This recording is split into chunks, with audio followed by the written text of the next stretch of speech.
I walked into Romano's Italian restaurant that Friday evening, my heels clicking against the marble floor, as I spotted my family clustered around a corner table. Empty plates and wine glasses told the story I already knew. They had finished dinner without me. Again. My mother, Carol, looked up from her tiramisu, her perfectly styled silver hair catching the candlelight, as she smiled that practiced smile I knew so well. My father, Robert, was wiping his mouth with his napkin, looking satisfied and content. My sister, Madison, barely glanced up from her phone.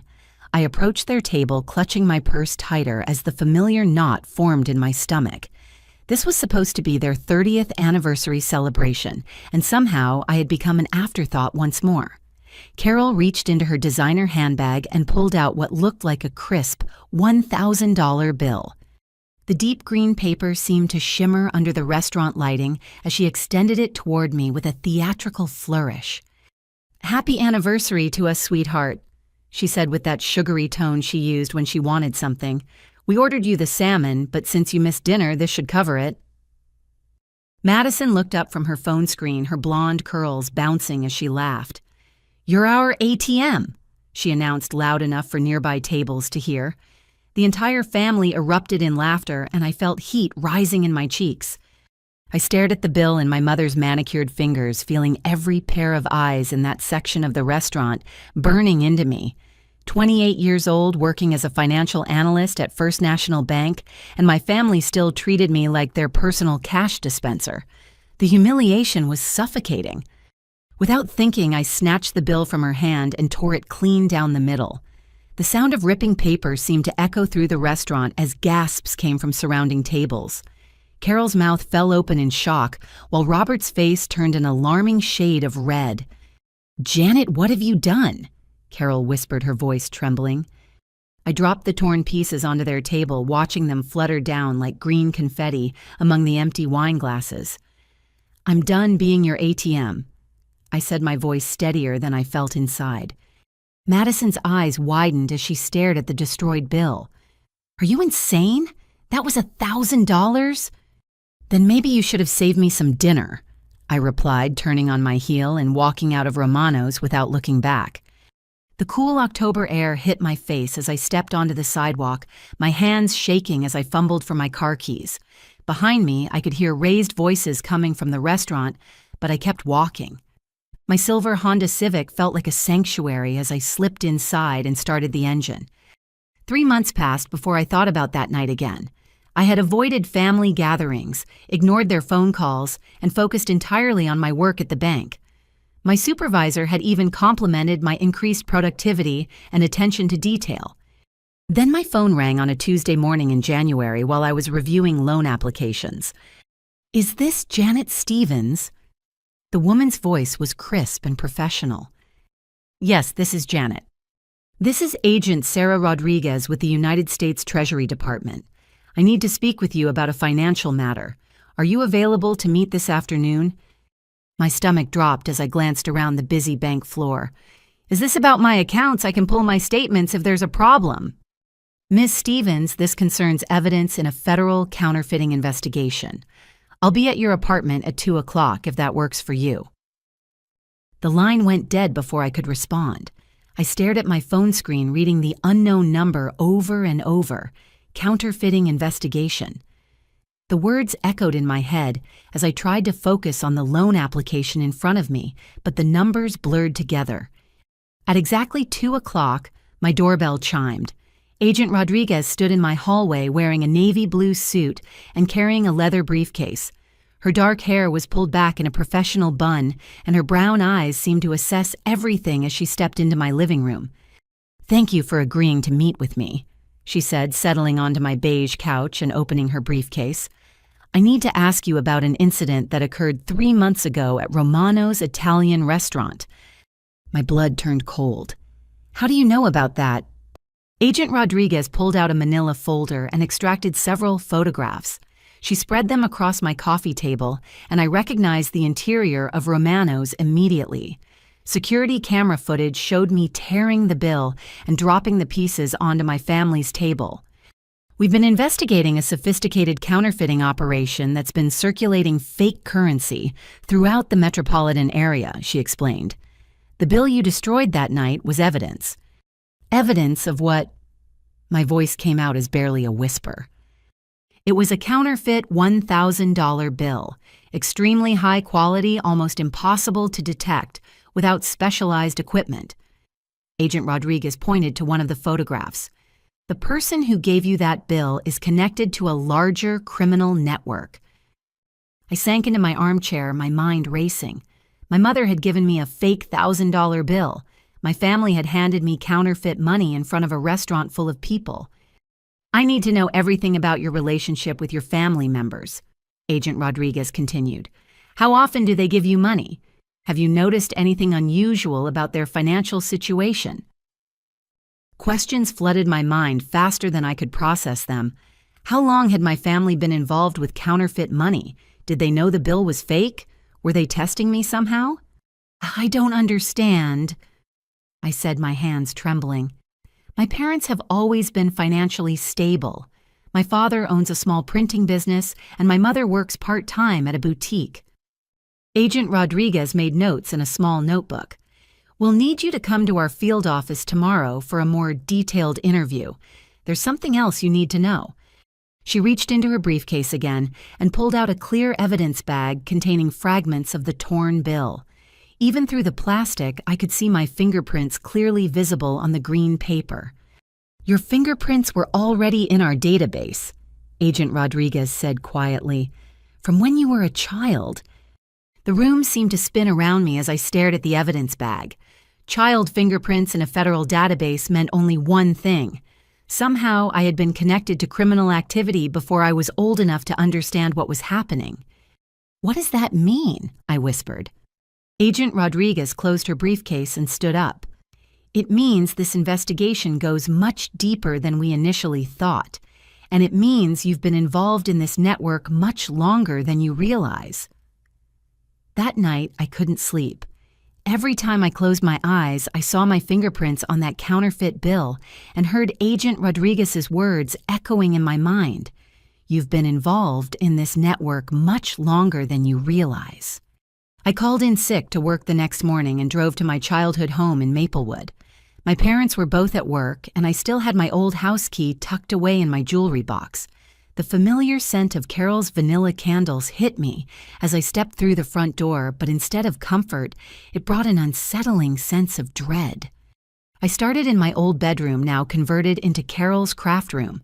Sewing machines and fabric samples covered every surface, but I remembered this room differently.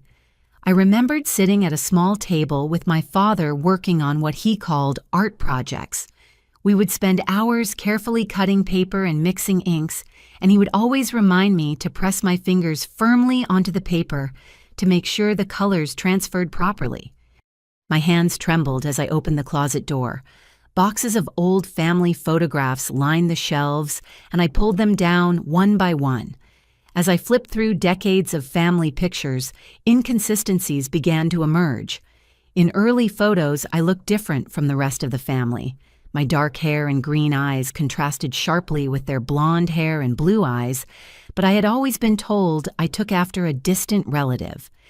In the kitchen, I searched through drawers until I found the manila folder where Carol kept important documents: birth certificates, social security cards, insurance papers. My birth certificate looked newer than it should, with crisp edges and bright white paper compared to the yellowed documents around it. The hospital name seemed familiar, but something about the formatting looked wrong.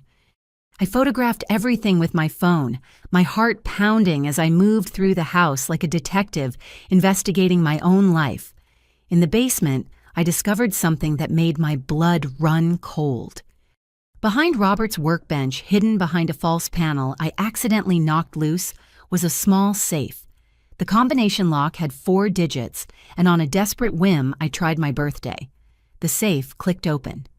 Inside were printing plates, bottles of specialized ink sheets of currency paper and equipment I recognized from my childhood art projects. My father hadn't been teaching me arts and crafts. He'd been training me to help with counterfeiting operations. Among the equipment, I found a folder labeled Janet Training Records. Inside were photographs of me as a young child carefully placing my small hands on sheets of currency paper while Robert guided my movements. Notes in his handwriting documented my progress. Age 6. Excellent finger pressure, natural talent for detailed work. Age 8. Can cut security strips without supervision. Age 10. Ready for quality control duties. My legs gave out and I sat down hard on the concrete basement floor. Every memory of bonding with my father through our special projects took on a sinister new meaning. He had been grooming me to become part of his criminal operation from the time I could hold a pair of scissors. But there was something else in the safe that shattered my world completely. At the bottom of the folder underneath the training photographs was a legal document that changed everything I thought I knew about myself. Adoption papers. Official court documents showing that Janet Stevens was not my birth name. According to the paperwork, I had been adopted at age 3 from a teenage mother who could not provide for me. The adoption had been arranged privately outside the normal state system. My original name was Janet Lynn Morrison.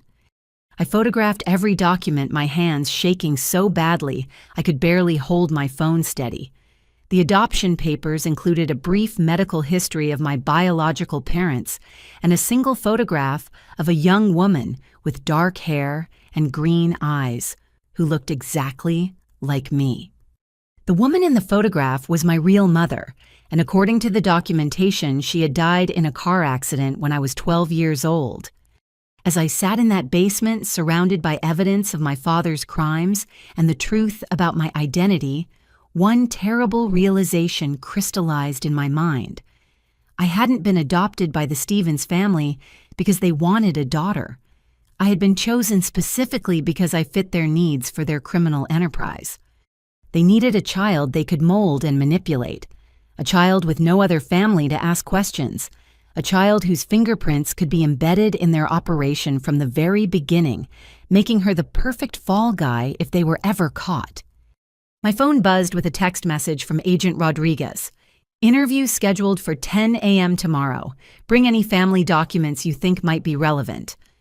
I stared at the message while surrounded by 25 years of lies. Tomorrow, I would have to decide whether to protect the people who raised me or expose the truth about what they had done to an innocent child. But as I looked at the photograph of my biological mother, her young face full of hope and love, I knew there was really no choice at all. The next morning, I sat across from Agent Rodriguez in a sterile conference room at the federal building downtown. Fluorescent lights hummed overhead as I spread the documents I had discovered across the metal table. Her expression grew darker with each photograph and piece of evidence I presented. "These adoption papers are highly irregular," she said, studying the legal documents through a magnifying glass. "The law firm that handled this doesn't exist anymore, and the judge who signed off died 15 years ago under suspicious circumstances." I felt sick as she continued examining the evidence. "What do you mean, suspicious circumstances?" "Judge Harold Brennan was investigating corruption in private adoption cases when his car went off a bridge during a snowstorm." Agent Rodriguez looked up from the documents.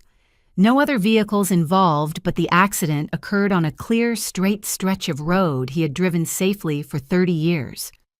The implications hung heavy in the air between us. Judge Brennan had been asking too many questions about adoptions like mine, and someone had made sure he stopped asking.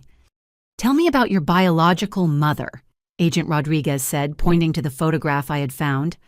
"What do you remember about learning of her death?" I closed my eyes, trying to recall conversations from my childhood. Robert told me she died when I was 12. He said it was better that I didn't dwell on the past, that I should focus on the family that actually raised me. The words tasted bitter now as I spoke them. He made it sound like she was irresponsible, that she got herself killed through reckless behavior. Agent Rodriguez made notes as I spoke. "According to these medical records, your biological mother was clean and sober when she placed you for adoption. She was working 2 jobs to try to keep you, but she was only 17 and had no family support." She pulled out a thick file from her briefcase and opened it to reveal pages of investigation notes and photographs. We've been looking into your biological mother's death as part of a larger investigation. Rebecca Lynn Morrison didn't die in a random car accident. The room felt like it was spinning as Agent Rodriguez continued. She had been trying to locate you for 9 years. She got clean finished high school and earned her nursing degree. She started asking questions about the adoption, demanding to know where her daughter was placed. Tears burned my eyes as I processed this information. My real mother hadn't forgotten about me. She had been fighting to find me, to build a life where we could be together again. 3 days before her death, Rebecca contacted a private investigator. Agent Rodriguez said, sliding a business card across the table. She had traced the adoption to Robert Stevens and was planning to file a legal challenge to gain visitation rights. I picked up the faded business card with trembling fingers. Morrison Investigations. The investigator had the same last name as my biological mother and me. Her older brother, Agent Rodriguez explained. Thomas Morrison spent 2 years investigating his sister's death, but he was threatened repeatedly and eventually had to close his business and leave the state. The picture was becoming clearer, and it was more horrifying than I had imagined. My biological mother hadn't abandoned me. She had been murdered because she threatened to expose the adoption scheme and reclaim her daughter. There's something else, Agent Rodriguez said quietly. The adoption wasn't just about placing you with a family. It was about creating false identities and paperwork trails that could be used for money laundering operations. She opened another folder containing financial records and bank statements. Robert Stevens has been using your identity since you were 3 years old. Credit cards, bank accounts, business licenses. Your social security number has been generating income and transactions for 25 years. I stared at the evidence in front of me, feeling completely hollow inside. Every birthday card, every Christmas present, every family vacation had been part of an elaborate criminal operation. I wasn't their daughter. I was their most valuable asset. What about Madison? I asked, my voice barely audible. Is she adopted too? Agent Rodriguez nodded grimly. Madison Parker was adopted 2 years after you. Her biological parents died in a house fire that we're now investigating as arson. She pointed to another photograph in the file. She's been actively participating in the counterfeiting operation since she was 16. The conference room felt suffocating as the full scope of the conspiracy became clear. This wasn't just about fake money. This was about child trafficking, identity theft, murder, and decades of organized crime. We need your help to build a case against them, Agent Rodriguez said. But I have to warn you, they've been preparing for this possibility for years. They have evidence planted that makes you look like the mastermind of the entire operation. My blood went cold. What kind of evidence? Agent Rodriguez pulled out a final folder and opened it to reveal bank surveillance photos. The images showed me depositing money into various accounts, signing documents, and meeting with people I didn't recognize. These photos span the last 5 years, she said. They show you conducting what appears to be money laundering activities. The dates and times correspond with legitimate work you were doing at the bank, but taken out of context, they paint a very different picture. I studied the photographs, recognizing my face and my clothing in each one. But the activities shown weren't what I remembered doing. Somehow my family had documented routine banking transactions and twisted them to look like criminal behavior. They've been building a case against you since you started working at the bank, Agent Rodriguez continued. If we don't move quickly, you're going to be charged as the leader of this counterfeiting ring, while the real criminals disappear with millions of dollars. The weight of 25 years of manipulation pressed down on me like a physical force.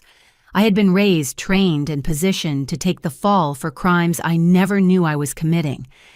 But as I stared at the photograph of my biological mother, I felt something stirring inside me that I had never experienced before. It wasn't the desperate need to please my adoptive family or the fear of disappointing them that had driven me for so many years. It was anger.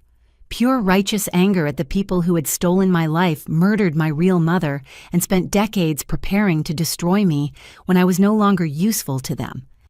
"What do you need me to do?" I asked Agent Rodriguez. Agent Rodriguez handed me a small recording device that looked like an ordinary pen. "We need documented evidence of their current operations," she explained. "This will record conversations up to 12 hours and it's completely undetectable." The plan was simple, but terrifying. I would resume contact with my family, pretending that my anger had cooled and I was ready to apologize for embarrassing them at the restaurant.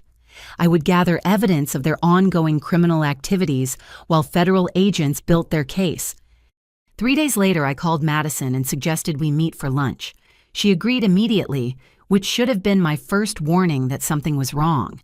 Madison never made time for family unless she needed something.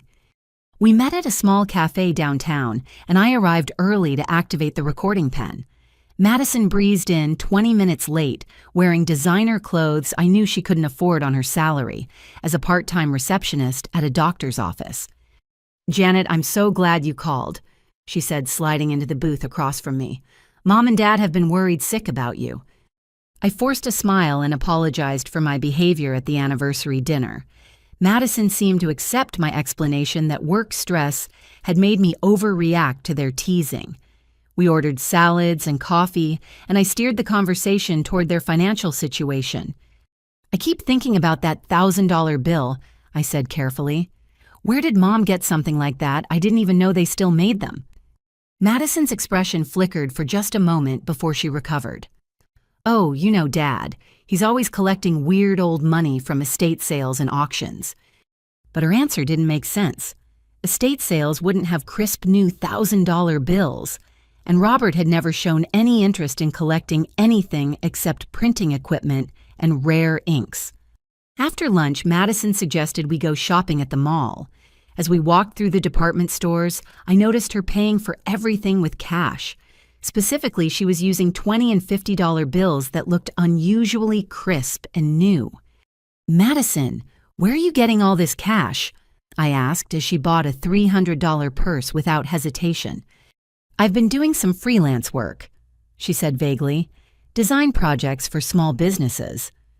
When we stopped at the food court for coffee, Madison excused herself to make a phone call. I followed at a distance and listened as she spoke to someone in hushed, urgent tones.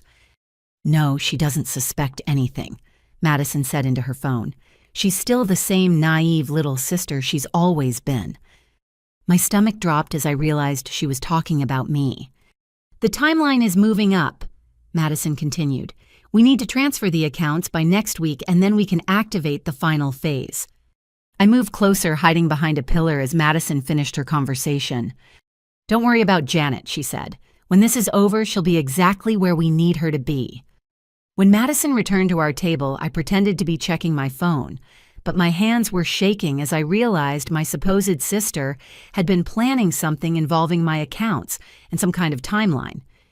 The next day, I decided to follow Madison to see where she was going for her freelance design work. I called in sick to the bank and positioned myself outside her apartment building at 7 in the morning. Madison emerged at 8:30 and drove to an industrial complex on the outskirts of town. I followed at a safe distance and watched her park outside a nondescript warehouse with no visible signage. I parked across the street and used binoculars I had borrowed from my neighbor to watch the building.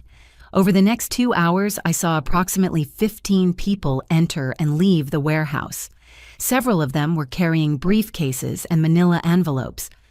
Around 11 o'clock, Madison came outside and stood in the parking lot talking to a man in his 50s wearing expensive clothing. I adjusted the binoculars and nearly dropped them when I recognized the man.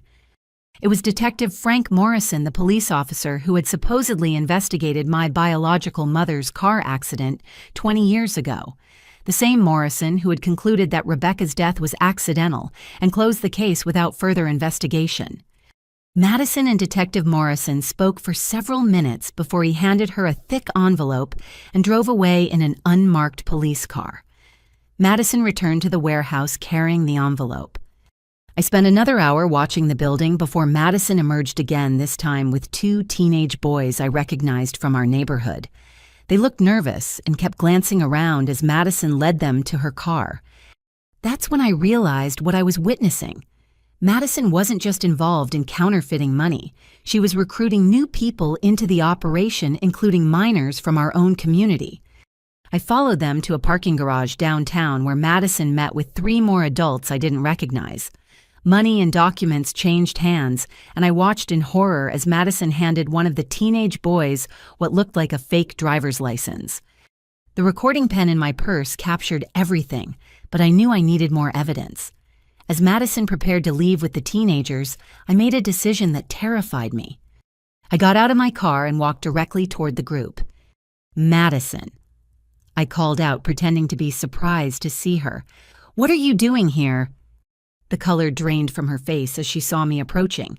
The adults she had been meeting with immediately scattered, leaving Madison alone with the 2 teenage boys. "Janet," she stammered, "I was just helping these kids with some school project research." But the boys looked panicked, and one of them was clutching what was obviously a fake identification document. "Research for what?" I asked, looking directly at the teenager holding the ID. Madison moved quickly to position herself between me and the boys. "Actually, we were just finishing up. Come on, guys, let's go." But it was too late. I had seen enough to understand that my sister was actively recruiting children into criminal activities, the same way I had been recruited 25 years ago. As Madison hurried the teenagers away, she turned back to look at me with an expression I had never seen before. It wasn't embarrassment or annoyance. It was cold calculation, like she was evaluating a problem that needed to be solved. "Janet," she said quietly, "you shouldn't have seen this." The threat in her voice was unmistakable. My own sister, the person I had grown up with and trusted my entire life, was warning me to stay quiet about criminal activity involving children. That night, I called Agent Rodriguez and arranged an emergency meeting. As I handed over the recording pen and described what I had witnessed, I realized that the federal investigation was about to uncover something much larger than a simple counterfeiting operation. "Detective Morrison has been on our radar for years," Agent Rodriguez said after listening to the recordings. "We suspected he was connected to organized crime, but we could never prove it."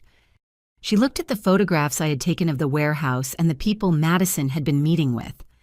"This confirms that your family's operation has law enforcement protection. That's how they've been operating for so long without getting caught." As the full scope of the conspiracy became clear, Agent Rodriguez delivered news that made my blood run cold. "Janet, we have reason to believe that your family is planning to frame you for the entire operation and then eliminate you as a witness." The room spun around me as she continued. "We intercepted communications suggesting that they're going to plant evidence in your apartment and then report you to authorities. Once you're arrested, they believe you'll have an accident in police custody."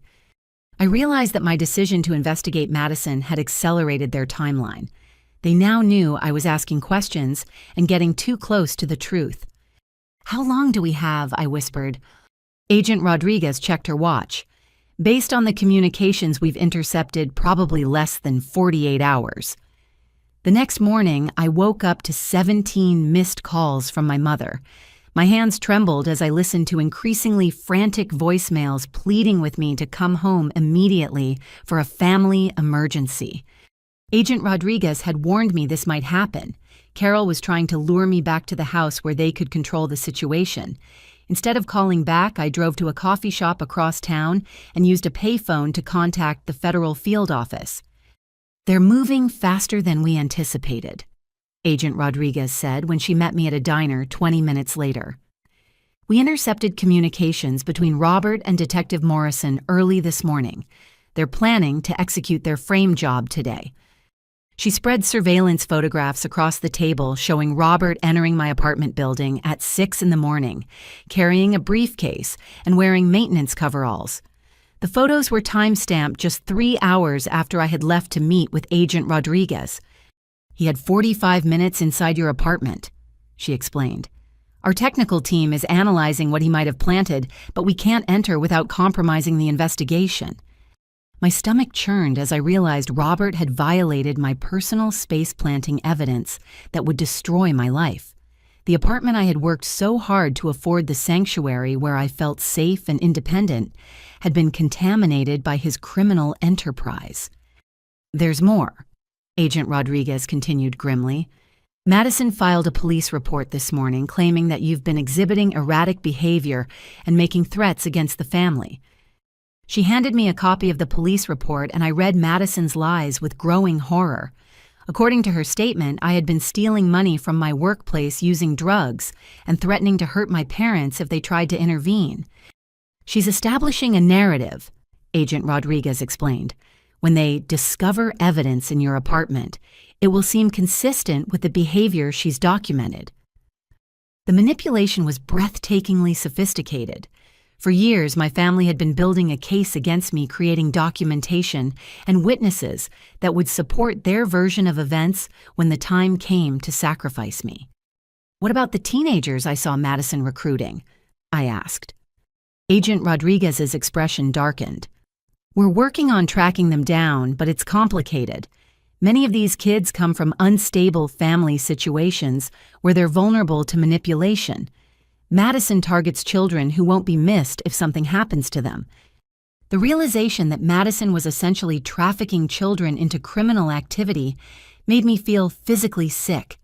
How many young people had been destroyed by my family's operation? How many families had been torn apart by their greed? My phone buzzed with a text message from Robert. Janet, please come home. Your mother is in the hospital. She needs you. Agent Rodriguez read the message over my shoulder and shook her head. It's a trap. Carol is fine. We have surveillance on the hospital and she hasn't been admitted. But even knowing it was a lie, the message triggered something deep in my conditioning. 25 years of being trained to drop everything and respond to family emergencies made my chest tight with anxiety. They know exactly how to manipulate you, Agent Rodriguez observed. They've had your entire life to study your responses and program your reactions. She was right. Every instinct I had was screaming at me to rush home and help my mother, even though my rational mind knew it was a setup. The psychological control they had established was that powerful. Agent Rodriguez received a phone call that made her face go pale. After a brief conversation, she hung up and turned to me with urgent intensity. We have a problem. Detective Morrison just obtained a search warrant for your apartment. He's going to discover the evidence Robert planted this morning and then issue an arrest warrant for you. My world tilted as the implications became clear. In a matter of hours, I would be a wanted fugitive charged with federal crimes I had never committed. Once I was in police custody with Detective Morrison controlling the situation, my family could eliminate the only witness to their decades of criminal activity. What do we do? I whispered. Agent Rodriguez gathered the photographs and documents from the table. We accelerate our timeline. We're going to arrest your entire family today before they can complete their frame job. She made several phone calls while I sat in stunned silence, watching my entire world collapse around me. Federal agents were mobilizing across the city to simultaneously arrest Robert Carroll Madison and their associates before they could destroy evidence or flee. There's something else you need to know, Agent Rodriguez said after finishing her calls. We found Detective Morrison's connection to your biological mother's death. She pulled out a file containing police reports and witness statements from 20 years ago. Morrison wasn't just the investigating officer. He was the one who forced Rebecca's car off the road that night. The coffee shop seemed to fade away as I processed this information.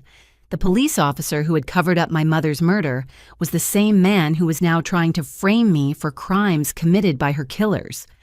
Morrison has been Robert's inside contact at the police department for over 2 decades, Agent Rodriguez continued. He's protected their operation, eliminated threats, and helped them maintain their cover as a normal American family. My hands clenched into fists as rage overwhelmed me. These people hadn't just stolen my childhood and identity. They had murdered my real mother and spent 25 years profiting from their crime while I unknowingly helped them. I want to be there when you arrest them, I said. Agent Rodriguez shook her head. Too dangerous. They're desperate now, and desperate criminals make unpredictable choices. But I wasn't backing down. After a lifetime of being manipulated and controlled, I needed to see justice served with my own eyes. My phone rang and Robert's name appeared on the screen. Agent Rodriguez motioned for me to answer while she activated recording equipment. Janet, sweetheart. Robert's voice was strained but trying to sound casual. Your mother really is worried about you. Why don't you come home so we can talk? I'm fine, Dad, I replied, using the word that now felt like poison in my mouth. I just need some space to think.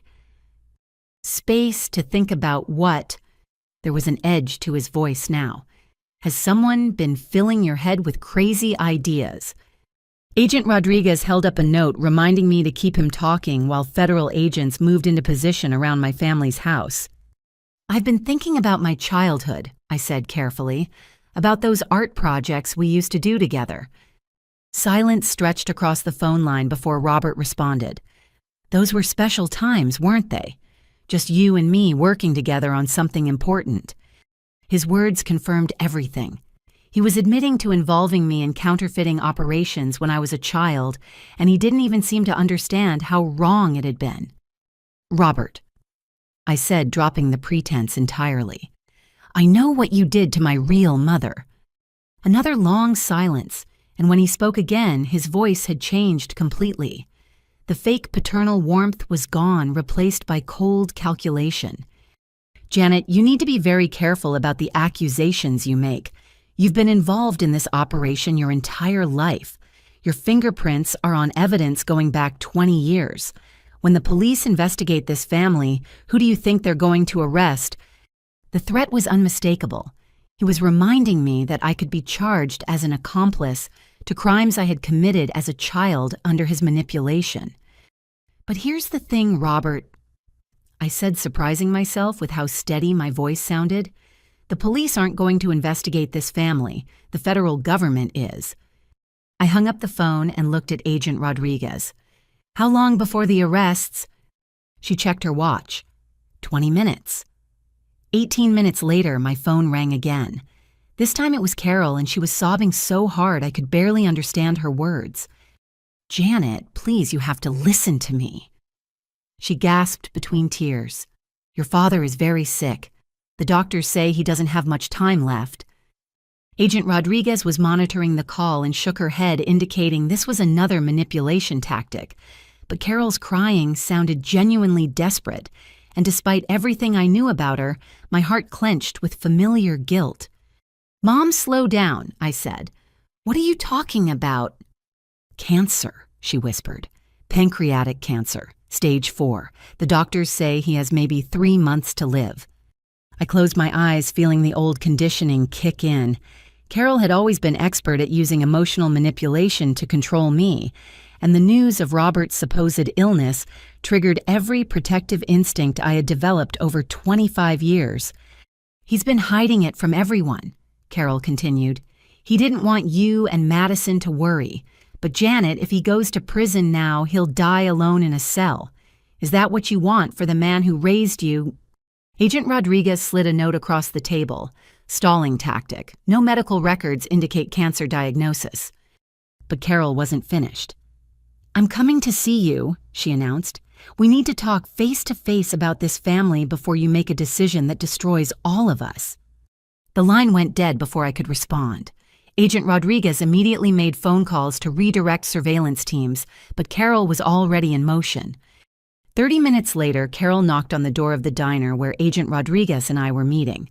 She looked haggard and older than I had ever seen her, with red eyes and trembling hands, as she slid into the booth across from me. Thank you for seeing me, she said, glancing nervously at Agent Rodriguez. Is this the federal agent who's been filling your head with lies? Carol Stevens, Agent Rodriguez said formally. You're under investigation for federal crimes, including counterfeiting, money laundering, and conspiracy. Anything you say can and will be used against you in court. Carol laughed bitterly. Conspiracy agent Rodriguez, my daughter, has been the mastermind of this operation since she was 16 years old. We've been trying to protect her from herself for years. The audacity of her lie took my breath away. Carol was sitting across from me, attempting to convince a federal agent that I had somehow coerced my adoptive parents into committing crimes.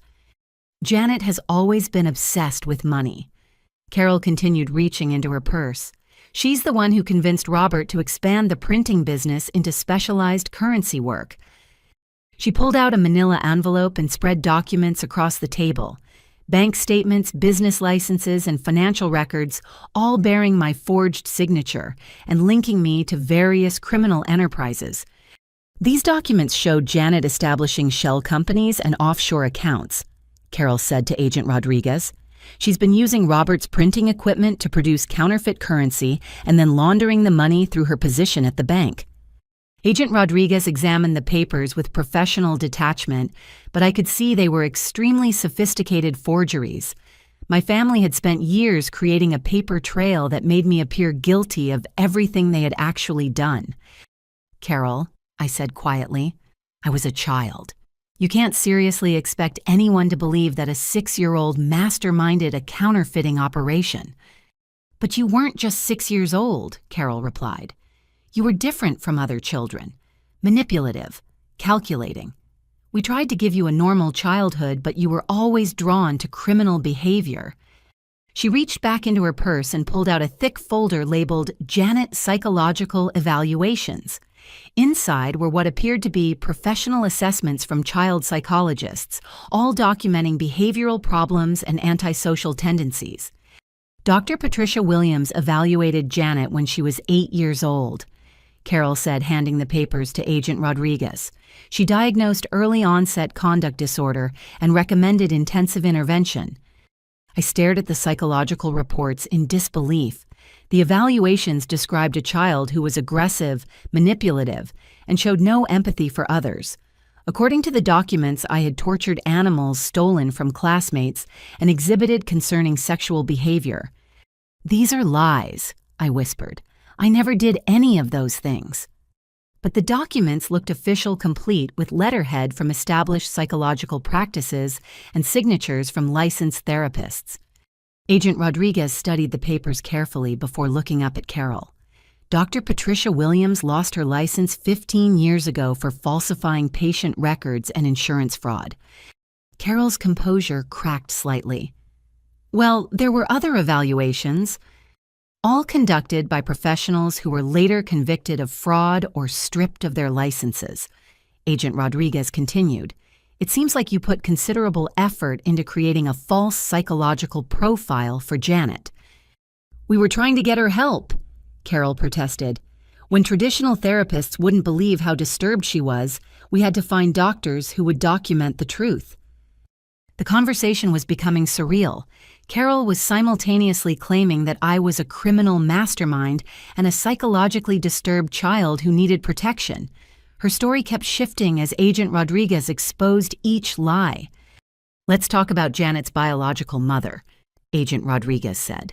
Tell me about Rebecca Morrison. Carol's face went completely white. I don't know what you're talking about. You don't remember the young woman whose daughter you adopted, the one who died in a car accident after trying to locate Janet. Tragic accident, Carol said quickly. Very sad, but it had nothing to do with our family. Agent Rodriguez pulled out crime scene photographs from Rebecca's accident and placed them on the table. Your husband, Robert, was seen at the accident location 2 hours before Rebecca's car went off the road. Carol stared at the photographs, her hands beginning to shake more violently. Robert was working that night. He couldn't have been anywhere near that accident. We have gas station surveillance footage showing Robert purchasing supplies that were found at the accident scene, Agent Rodriguez said. Road flares, reflective tape, and industrial cable. The evidence was overwhelming, and I watched Carol realize that her decades of lies were finally collapsing around her. But instead of confessing, she made one final desperate attempt at manipulation. Janet, she said, turning to me with tears streaming down her face. Even if everything this agent is saying is true, Robert is still dying. He's the only father you've ever known. Can you really send a dying man to prison? She reached across the table and grabbed my hands. I know we've made mistakes. I know we haven't been perfect parents, but we loved you the best way we knew how. Doesn't that count for anything? For a moment, looking into Carol's tear-filled eyes, I felt the old familiar tug of guilt and obligation. 25 years of conditioning was difficult to overcome, even when faced with overwhelming evidence of abuse and manipulation. But then I thought about Rebecca Morrison, my real mother, who had died trying to find me. I thought about the teenagers Madison was recruiting into criminal activity. I thought about all the victims of my family's crimes over the past 2 decades. "Carol," I said, pulling my hands away from hers, "you didn't love me, you used me." Agent Rodriguez's phone buzzed with a text message. She read it and looked up at Carol with grim satisfaction. "Mrs. Stevens, you're under arrest for conspiracy to commit murder, counterfeiting money laundering, and child endangerment." As federal agents entered the diner to take Carol into custody, she turned back to me with an expression of pure hatred. "You have no idea what you've just done," she hissed.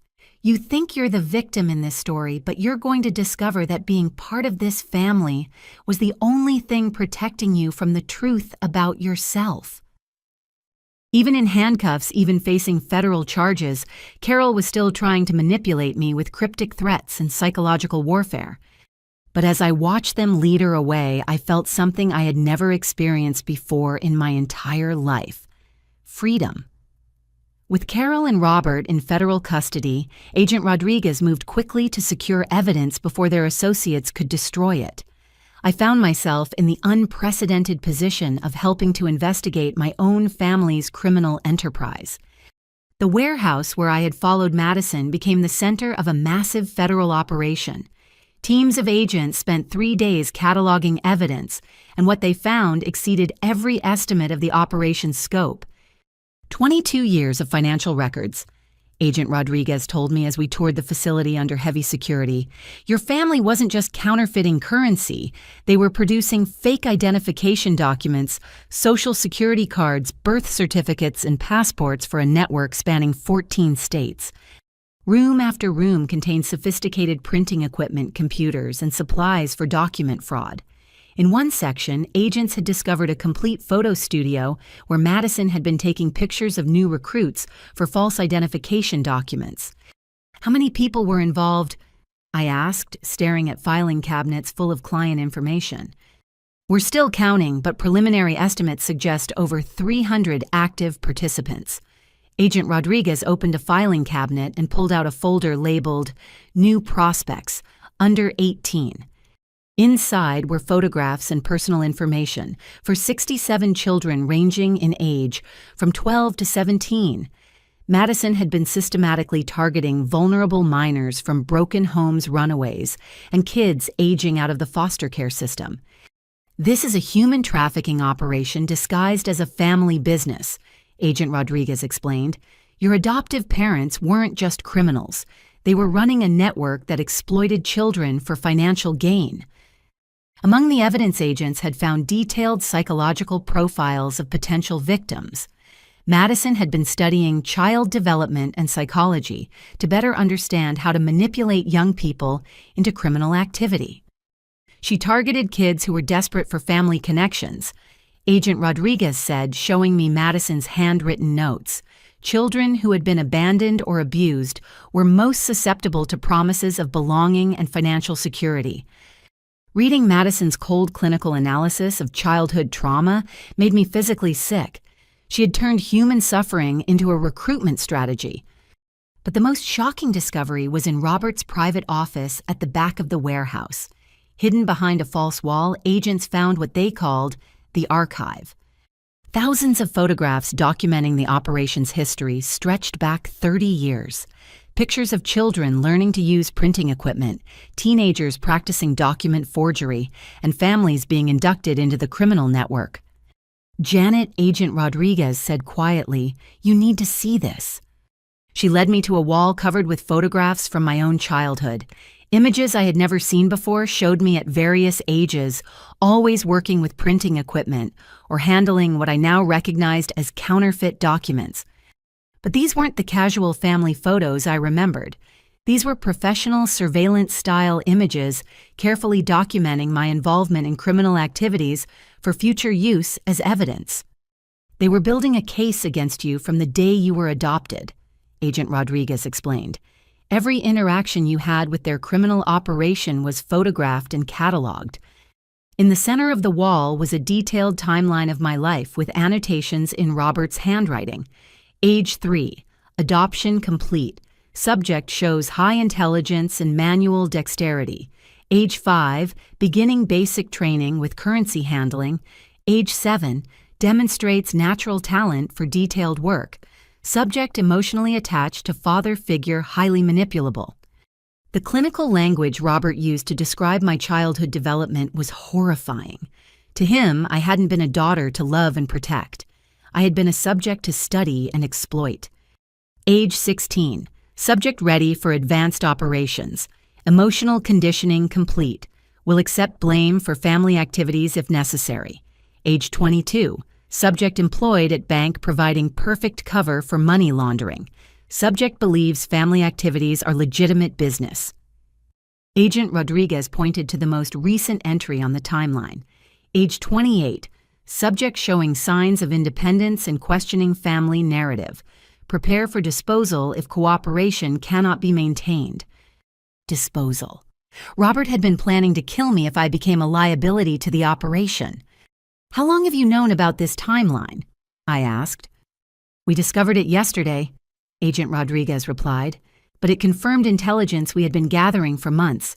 Your family wasn't just planning to frame you for their crimes, they were planning to eliminate you entirely.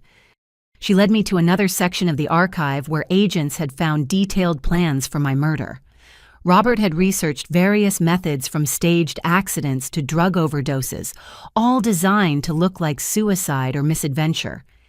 According to these documents, they planned to make it appear that you killed yourself out of guilt after being exposed as the leader of the counterfeiting operation, Agent Rodriguez explained. The methodical planning that had gone into destroying my life was staggering. Every aspect of my murder had been carefully considered, from the timing to the evidence that would be left behind. But Robert had made one critical mistake in his planning. He had documented everything. Criminals like your adoptive father are often narcissistic, Agent Rodriguez observed. They want credit for their intelligence and planning, even if they can never publicly claim it. That's why he kept such detailed records of the operation. Those records were now providing federal prosecutors with an airtight case against the entire network. Robert's need to document his criminal genius had become the evidence that would destroy him. What about Madison? I asked. Has she been arrested? Agent Rodriguez's expression darkened. Madison disappeared the day we arrested your parents. We have teams searching for her, but she had access to false identification documents and significant cash reserves. The realization that Madison was still free made my stomach clench with anxiety. She knew I was cooperating with federal agents, and she had been trained in the same manipulation and violence that Robert had mastered. We're providing you with protection, Agent Rodriguez said, noticing my concern. Madison is desperate and dangerous, but she's also alone now. Without Robert's support and resources, she won't be able to stay hidden for long. As we finished touring the warehouse, Agent Rodriguez received a phone call that made her smile for the first time in days. We found Detective Morrison, she announced after hanging up. He was trying to board a flight to Mexico using a false passport. He's being transported back here for questioning. With Morrison in custody, the corrupt police protection that had shielded my family's operation for decades was finally broken. Federal agents could now safely investigate related crimes without worrying about evidence being destroyed or witnesses being threatened. Morrison has already started talking, Agent Rodriguez said. He's trying to negotiate a plea deal by providing information about other criminal networks he's been protecting. The scope of corruption was expanding beyond my family's operation to include other organized crime activities throughout the region. Morrison's arrest was opening new investigations that could take years to fully resolve. But for me, the most important revelation came when Agent Rodriguez showed me Morrison's confession about my biological mother's murder. He admits to forcing Rebecca off the road that night, she said. He was following Robert's orders to eliminate a threat to the adoption scheme. Finally, after 20 years, my real mother was going to get justice. The people who killed her were in federal custody, and their entire criminal empire was collapsing around them. As I stood in the warehouse surrounded by evidence of my family's crimes, I felt a sense of purpose I had never experienced before.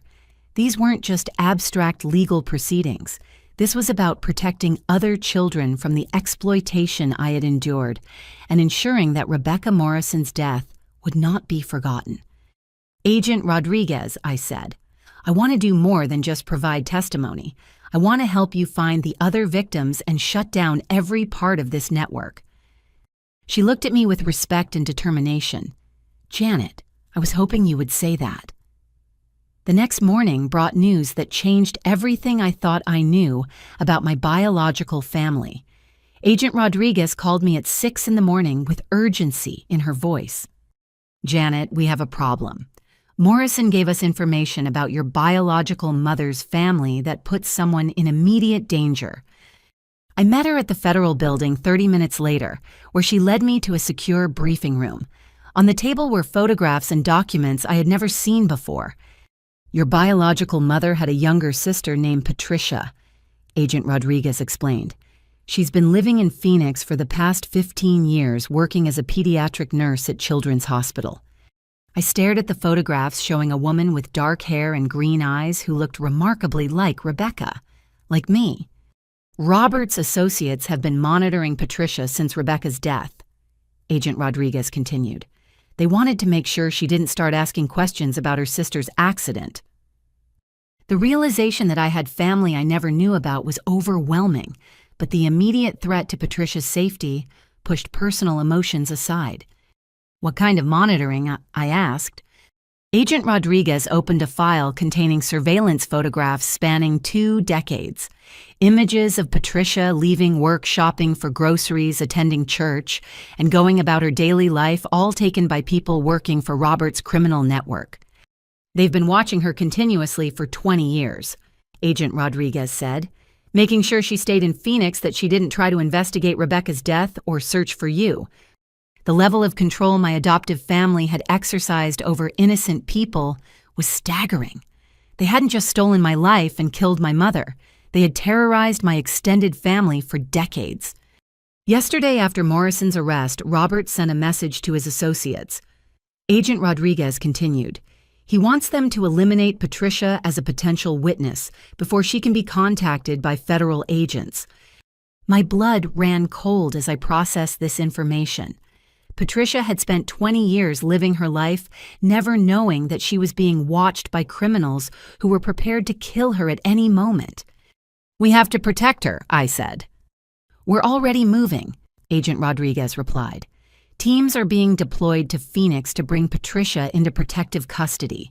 But Robert's network includes people we haven't identified yet. Until we're certain Patricia is safe, we have to assume she's in immediate danger." Agent Rodriguez handed me a secure phone that would allow me to communicate with the Phoenix team. "We want you to be the one to contact Patricia and explain the situation. She's more likely to trust someone who's family than a federal agent she's never met." The weight of that responsibility was enormous.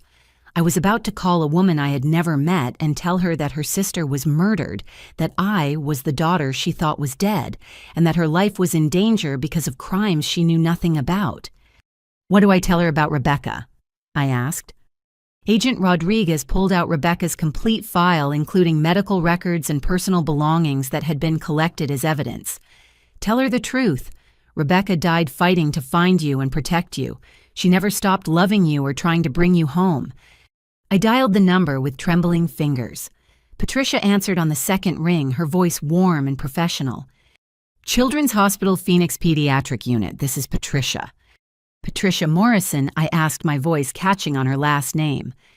"Yes, can I help you?" "My name is Janet Stevens, but my birth name was Janet Lynn Morrison. I'm Rebecca's daughter." Silence stretched across the phone line for what felt like forever. When Patricia finally spoke, her voice was barely a whisper. "Janet, Rebecca's baby, but you died in the car accident with her." "No," I said gently. "I was adopted before Rebecca died. She was killed trying to find me." Patricia began crying, and I could hear her struggling to process information that contradicted everything she had believed for 20 years. "I need you to listen to me carefully," I continued. You're in danger right now. Federal agents are coming to protect you, but you need to leave the hospital immediately and go to the main police station downtown." "I don't understand," Patricia said through her tears. "What's happening?" Over the next 10 minutes, I explained as much as I could about the criminal network Rebecca's murder and the surveillance Patricia had been under. Agent Rodriguez coached me through the conversation, making sure I provided enough information to convince Patricia to cooperate without overwhelming her. "The people who killed Rebecca have been watching you for 20 years, I explained. "They're planning to hurt you to prevent you from talking to federal agents about your sister's death." Patricia's voice became stronger as the immediate danger penetrated her shock. "I'm leaving the hospital right now. Janet, where have you been all this time? I looked for you after Rebecca died, but the police said there were no survivors." "I was adopted by the people who killed her." I said the words tasting like poison. "They raised me as their daughter while using me in their criminal operation." "Oh my God," Patricia whispered. "Rebecca never stopped talking about you. She was going to nursing school so she could provide a better life when she got you back." Agent Rodriguez handed me a note. "Tell her about the safety deposit box." "Patricia Rebecca left something for me in a safety deposit box. Do you know anything about that?" "Yes."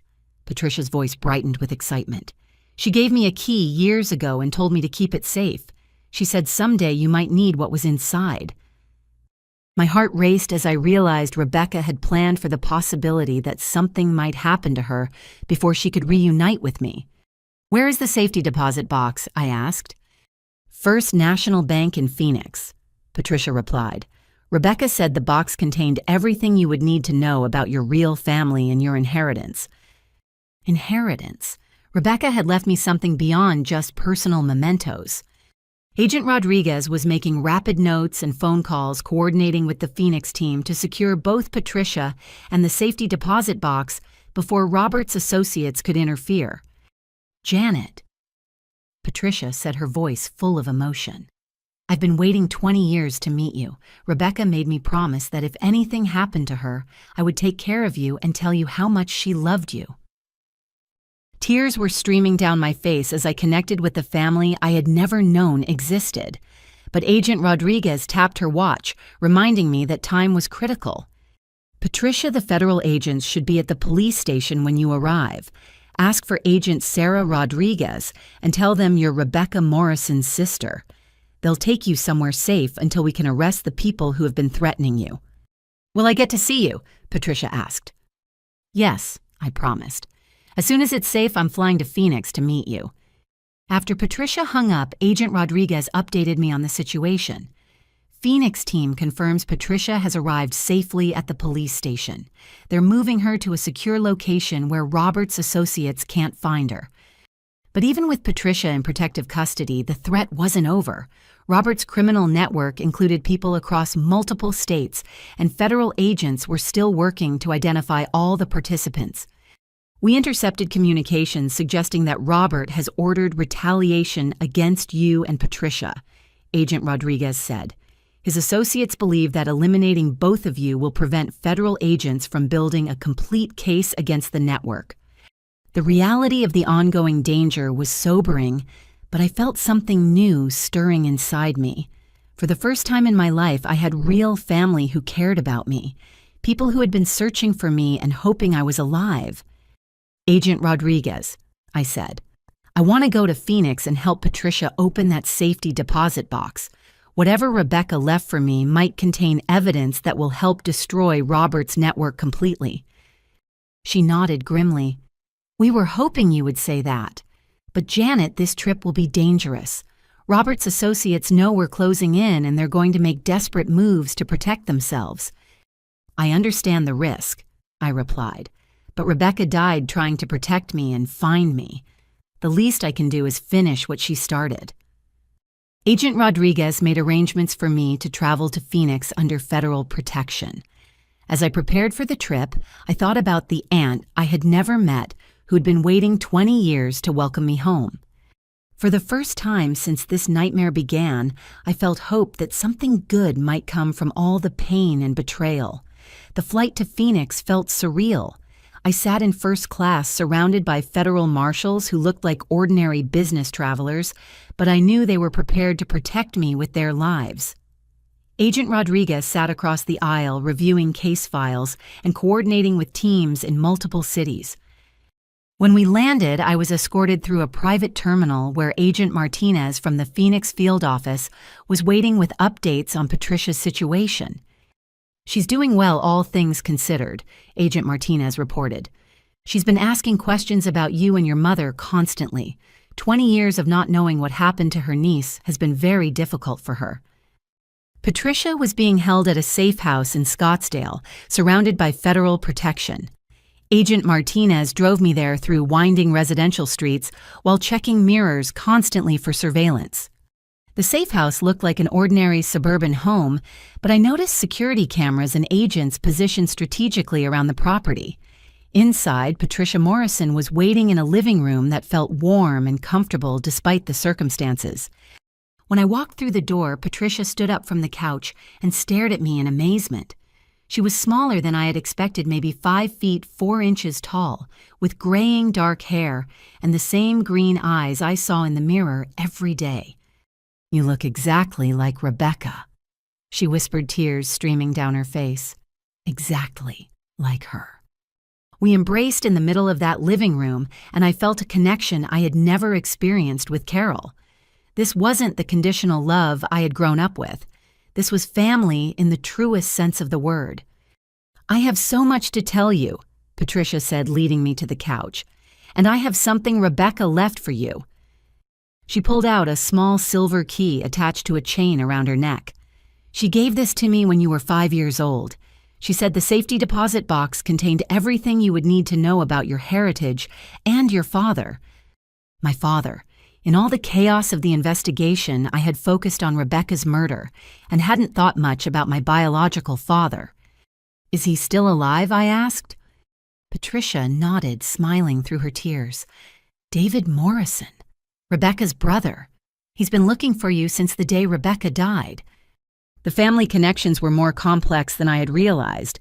David Morrison wasn't just my biological father, he was Patricia's brother and Rebecca's brother. My parents had been siblings. "Wait," I said, confused. "If David and Rebecca were both Morrisons and they were siblings, how could they be my parents?" Patricia laughed, wiping her eyes. "Oh, honey, no. David isn't Rebecca's brother. Morrison was Rebecca's married name. She married David when she was 16, right before you were born." Relief flooded through me as Patricia explained the family relationships. Rebecca Morrison had married David Morrison when she became pregnant with me.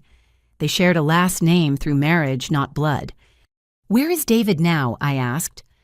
"Denver," Patricia replied. "He moved there after Rebecca died, but he never remarried. He spent 20 years working as a contractor and saving money in case you were ever found." Agent Rodriguez had been listening to our conversation while coordinating with other federal teams. She looked up from her phone with an expression of concern. "We have a problem," she announced. "Robert's associates have located the bank where Rebecca's safety deposit box is stored. They're planning to break in tonight and destroy whatever evidence is inside." Patricia grabbed my hand. "We have to get there first." Agent Martinez was already making phone calls to coordinate security at the bank. The Phoenix Police Department is providing additional protection, and we have teams positioned around the building, but we need to access that safety deposit box immediately. 30 minutes later, our convoy arrived at First National Bank of Phoenix. Federal agents had cleared the building of other customers, and bank officials were waiting to assist us with accessing Rebecca's safety deposit box. The bank manager, Mrs. Chen, led us to the vault area where hundreds of metal boxes lined the walls.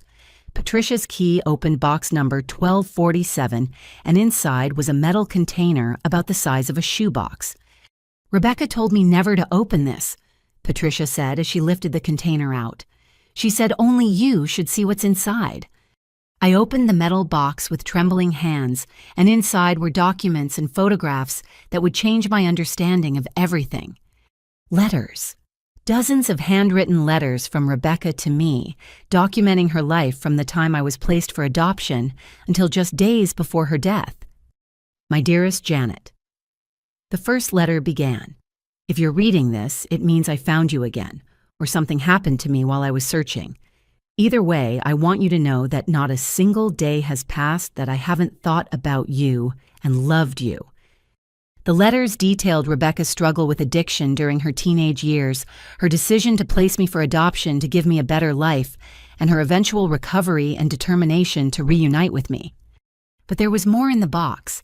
Financial documents showing that Rebecca had been working 3 jobs and saving every penny to prepare for my return. Bank statements revealed that she had accumulated over $50,000 in a trust fund designated for my education and future. She wanted to make sure you could go to college, Patricia explained. She was planning to contact you when the trust fund reached $100,000. The final item in the box was a manila envelope labeled, "For law enforcement, evidence of criminal activity." Inside were photographs, documents, and audio recordings that made Agent Rodriguez's eyes widen with excitement. Rebecca was conducting her own investigation. Agent Rodriguez said, examining the materials. She had been documenting Robert Stevens' criminal activities for 2 years before her death. Rebecca had somehow discovered that the family who adopted me was involved in counterfeiting and document fraud. Her evidence included surveillance photographs of the warehouse license plate numbers of vehicles used by Robert's associates, and even audio recordings of conversations about the criminal operation. How did she get this information? I asked. Patricia pulled out a letter addressed to me in Rebecca's handwriting. She had hired a private investigator to find you. When the investigator started asking questions about your adoption, he uncovered evidence of Robert's criminal network. The letter explained that Rebecca had been preparing to contact law enforcement about the adoption fraud when she was killed. She had hidden the evidence in the safety deposit box as insurance, hoping that someday someone would find it and bring justice. She knew she was in danger, Agent Rodriguez observed, reading through Rebecca's notes. These documents show she was aware that her investigation had been discovered. Rebecca's final letter to me was dated just 3 days before her death. My beautiful daughter, if something happens to me before I can bring you home, please know that I died fighting for you. The people who took you are dangerous criminals who have hurt many children. Don't let my death be meaningless. Use this evidence to stop them and save other children from the fate they planned for you. I love you more than words can express, and I believe someday we will be together again. Your mother, Rebecca. Reading those words, I felt a sense of purpose and determination that went beyond my own situation. Rebecca had died trying to protect me and expose the network that was exploiting children. Her evidence could help federal prosecutors build an even stronger case and ensure that Robert's entire operation was destroyed.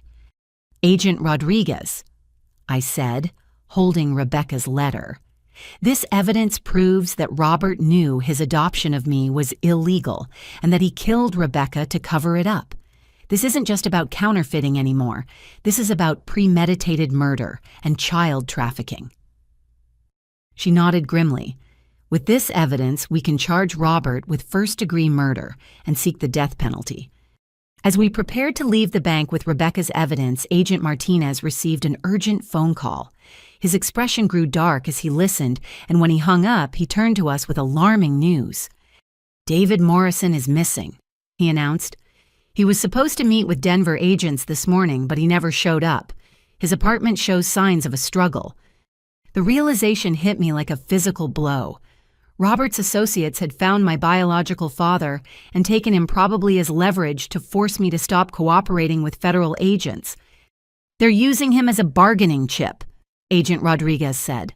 Robert knows we have enough evidence to convict him, so he's trying to negotiate by threatening the people you care about.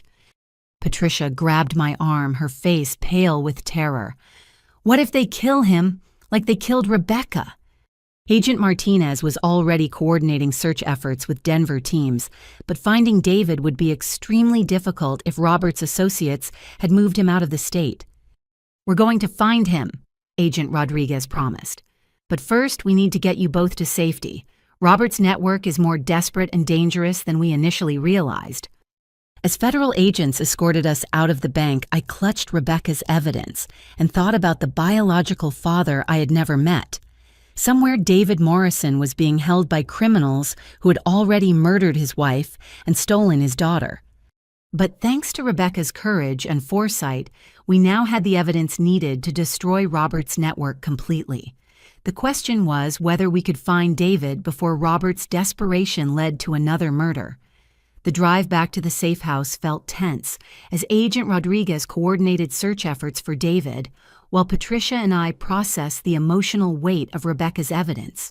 The letters my biological mother had written revealed a woman of incredible strength who had transformed her life in hopes of reuniting with her daughter.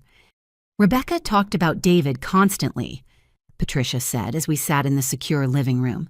She blamed herself for what happened to your family. She thought if she had been stronger, if she hadn't struggled with addiction, none of this would have happened.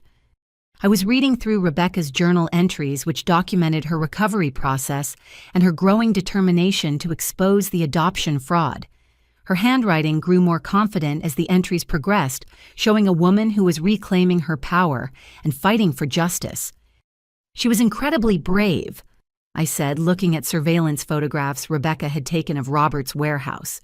She was investigating dangerous criminals with no law enforcement training or protection.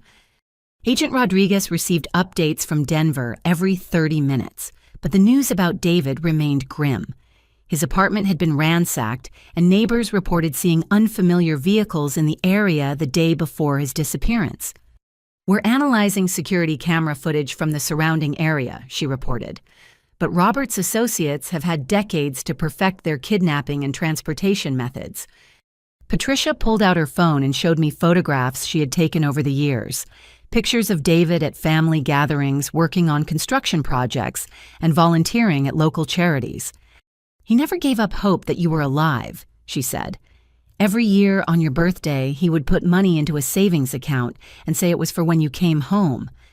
The idea that my biological father had been honoring my birthday for 25 years while I celebrated with the people who killed my mother was almost too painful to bear.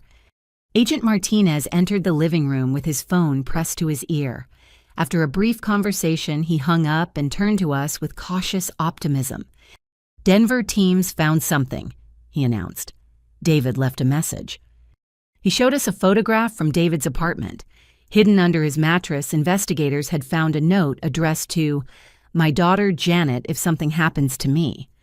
He was prepared for the possibility that Robert's people would find him, Agent Martinez explained. The note contains information about additional evidence he's been collecting. David's message revealed that he had been conducting his own investigation parallel to Rebecca's efforts.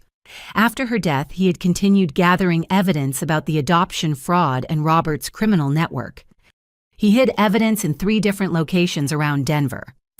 Agent Rodriguez said, reading from David's note, "Bank safe deposit boxes, a storage unit, and with a trusted friend who doesn't know what the materials contain." The scope of evidence against Robert was expanding beyond what federal agents had initially discovered. Between Rebecca's investigation, David's research, and the materials found at Robert's warehouse, prosecutors would have an overwhelming case. David's note also contains a warning. Agent Martinez continued. He believed Robert's associates were planning to eliminate all potential witnesses, including extended family members. That meant Patricia and I would remain targets until Robert's entire network was dismantled. The criminal operation that had controlled my life for 25 years wasn't going to disappear quietly. My phone rang with a call from an unknown number. Agent Rodriguez motioned for me to answer while she activated recording equipment. "Janet?" The voice was David's, but he sounded strained and frightened. "David, where are you? Are you okay?" "I'm alive, but I'm being held by some very dangerous people," he said quickly. "They want you to stop cooperating with federal agents and destroy any evidence you've found." Agent Rodriguez was frantically making hand signals while other agents traced the call. "They say if you don't comply within 24 hours, they'll kill me the same way they killed Rebecca," David continued. "Janet, I need you to know something important about your mother's death." "What about it?" I asked, my heart pounding. "She didn't die in a car accident," David said, his voice breaking. "She was murdered, and I have proof." Agent Rodriguez's eyes widened as David continued. "I was there that night," he whispered. "I followed Rebecca because I was worried about her meeting with the private investigator. I saw Detective Morrison force her car off the road." The confession was devastating. David had witnessed his wife's murder but had been powerless to stop it or seek justice through official channels because the killer was a police officer. "I've been gathering evidence for 20 years, David continued. "Video footage, witness statements, financial records connecting Morrison to Robert's operation. Everything you need to prove Rebecca was murdered." Agent Rodriguez was writing rapid notes and coordinating with Denver teams to triangulate the phone call's location. "David, where are you being held?" I asked. "I don't know exactly, but I can hear airport noise, planes taking off and landing, and there's a chemical smell like industrial solvents." Agent Martinez recognized the description immediately. "Denver International Airport Industrial Area," he said. "There are chemical processing facilities near the runways." Federal agents were already mobilizing toward that location, but David's captors were clearly monitoring the call. "I have to go," David said urgently. "Janet, your mother loved you more than life itself. Don't let her sacrifice be meaningless.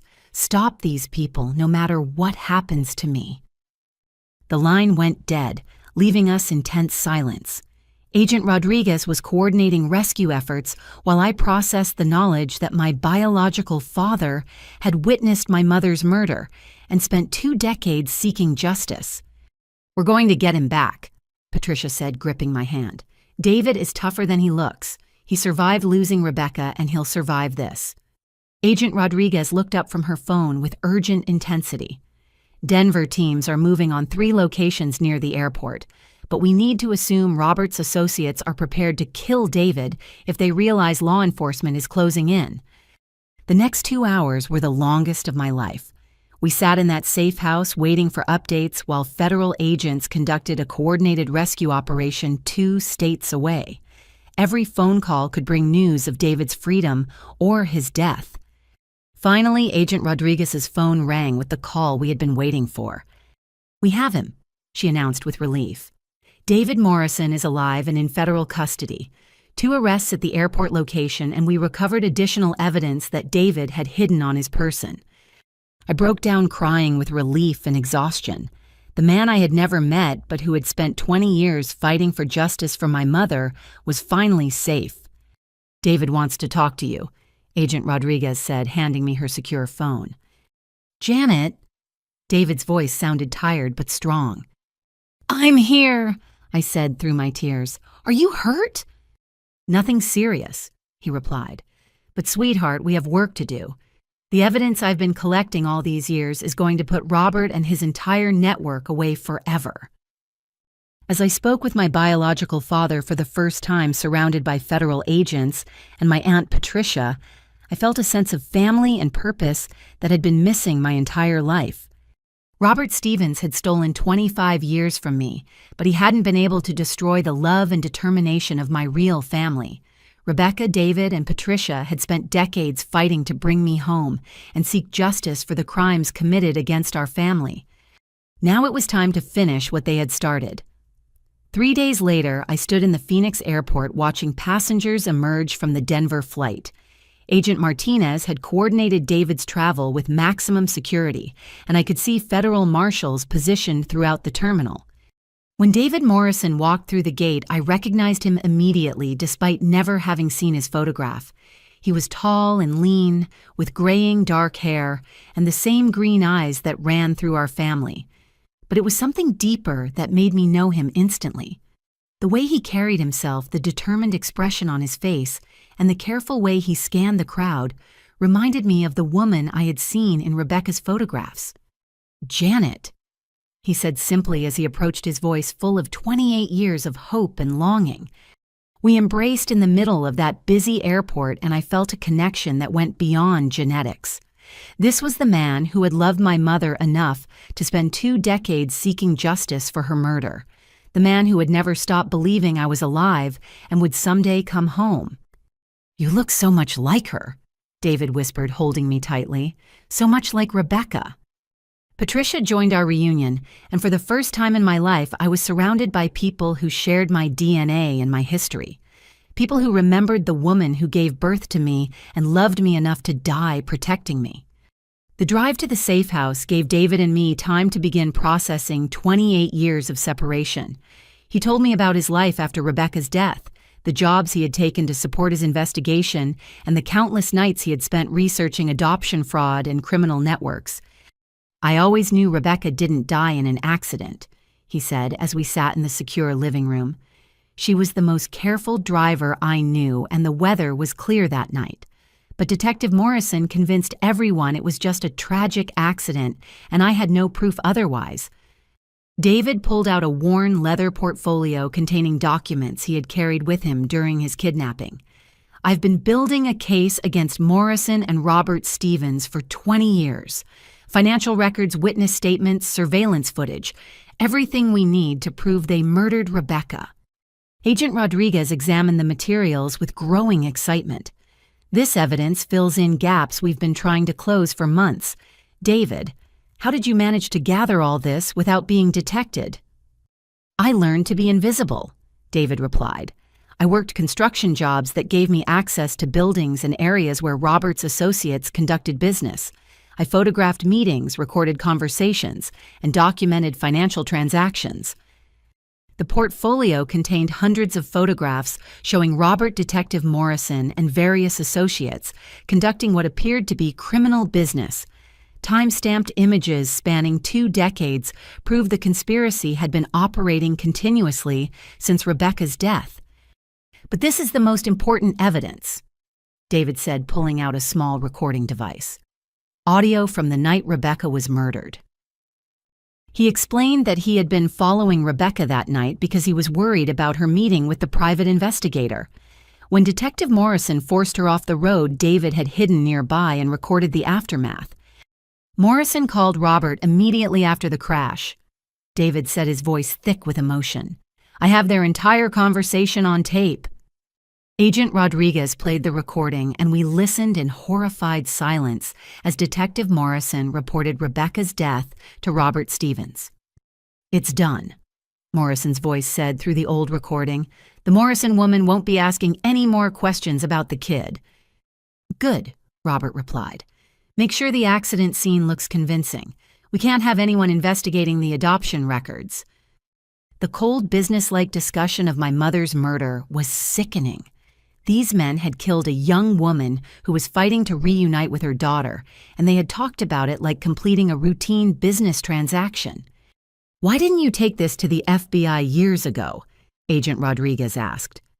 David's expression grew dark. "I tried. In 1997, I contacted the Denver field office with evidence of Morrison's corruption. 2 weeks later, my apartment was broken into and my evidence was stolen. I realized the corruption went deeper than just Detective Morrison.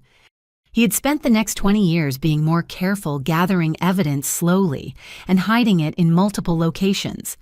The kidnapping had occurred because Robert's associates finally discovered the scope of David's investigation.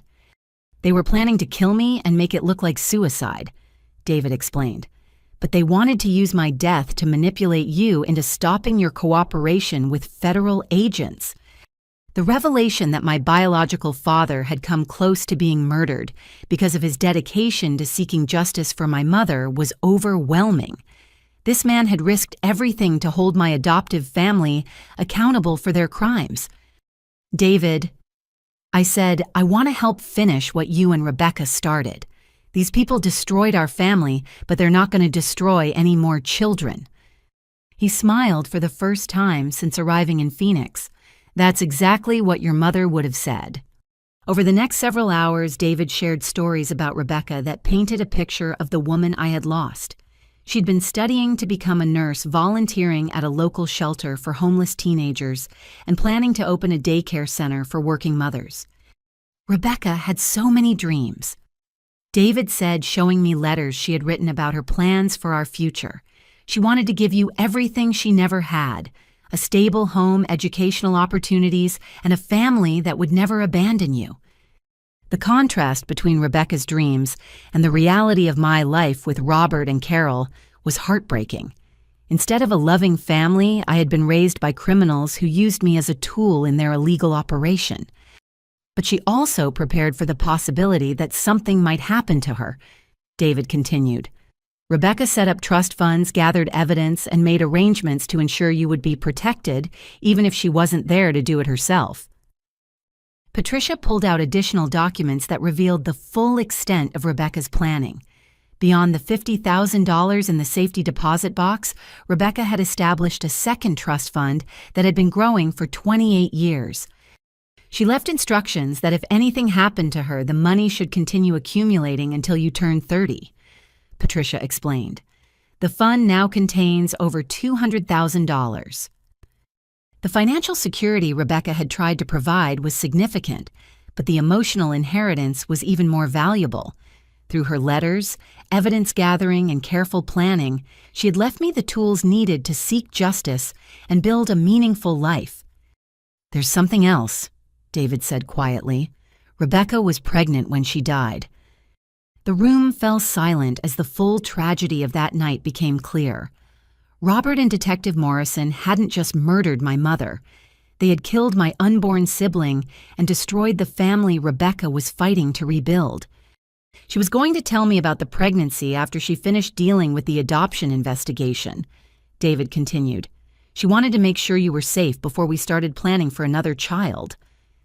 The knowledge that I had lost a brother or sister in addition to my mother filled me with a rage I had never experienced before.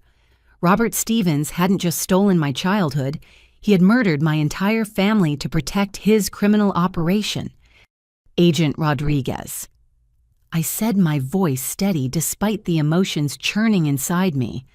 I want to testify against Robert personally. I want him to hear directly from the daughter of the woman he murdered exactly what he took from our family. She nodded with respect and determination. Janet, with the evidence you, David, and Patricia have provided, we're going to ensure that Robert Stevens faces justice for every crime he committed. As I sat in that safe house surrounded by my real family, I felt a sense of purpose that went beyond personal revenge. Rebecca had died fighting to protect children from exploitation. David had spent 20 years gathering evidence to expose corruption and criminality. Patricia had preserved the truth about our family history despite decades of threats and intimidation. Now it was my turn to carry their fight forward and ensure that Robert's network was completely destroyed. The little girl who had been stolen from her family 25 years ago was finally ready to go home. Agent Rodriguez gathered our group around a conference table that had been set up in the safe house.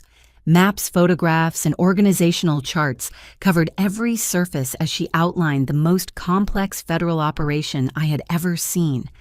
Robert's network spans 14 states and includes over 300 active participants. She began. Tomorrow we're conducting simultaneous arrests in 47 locations to prevent anyone from escaping or destroying evidence. The scope of the operation was staggering.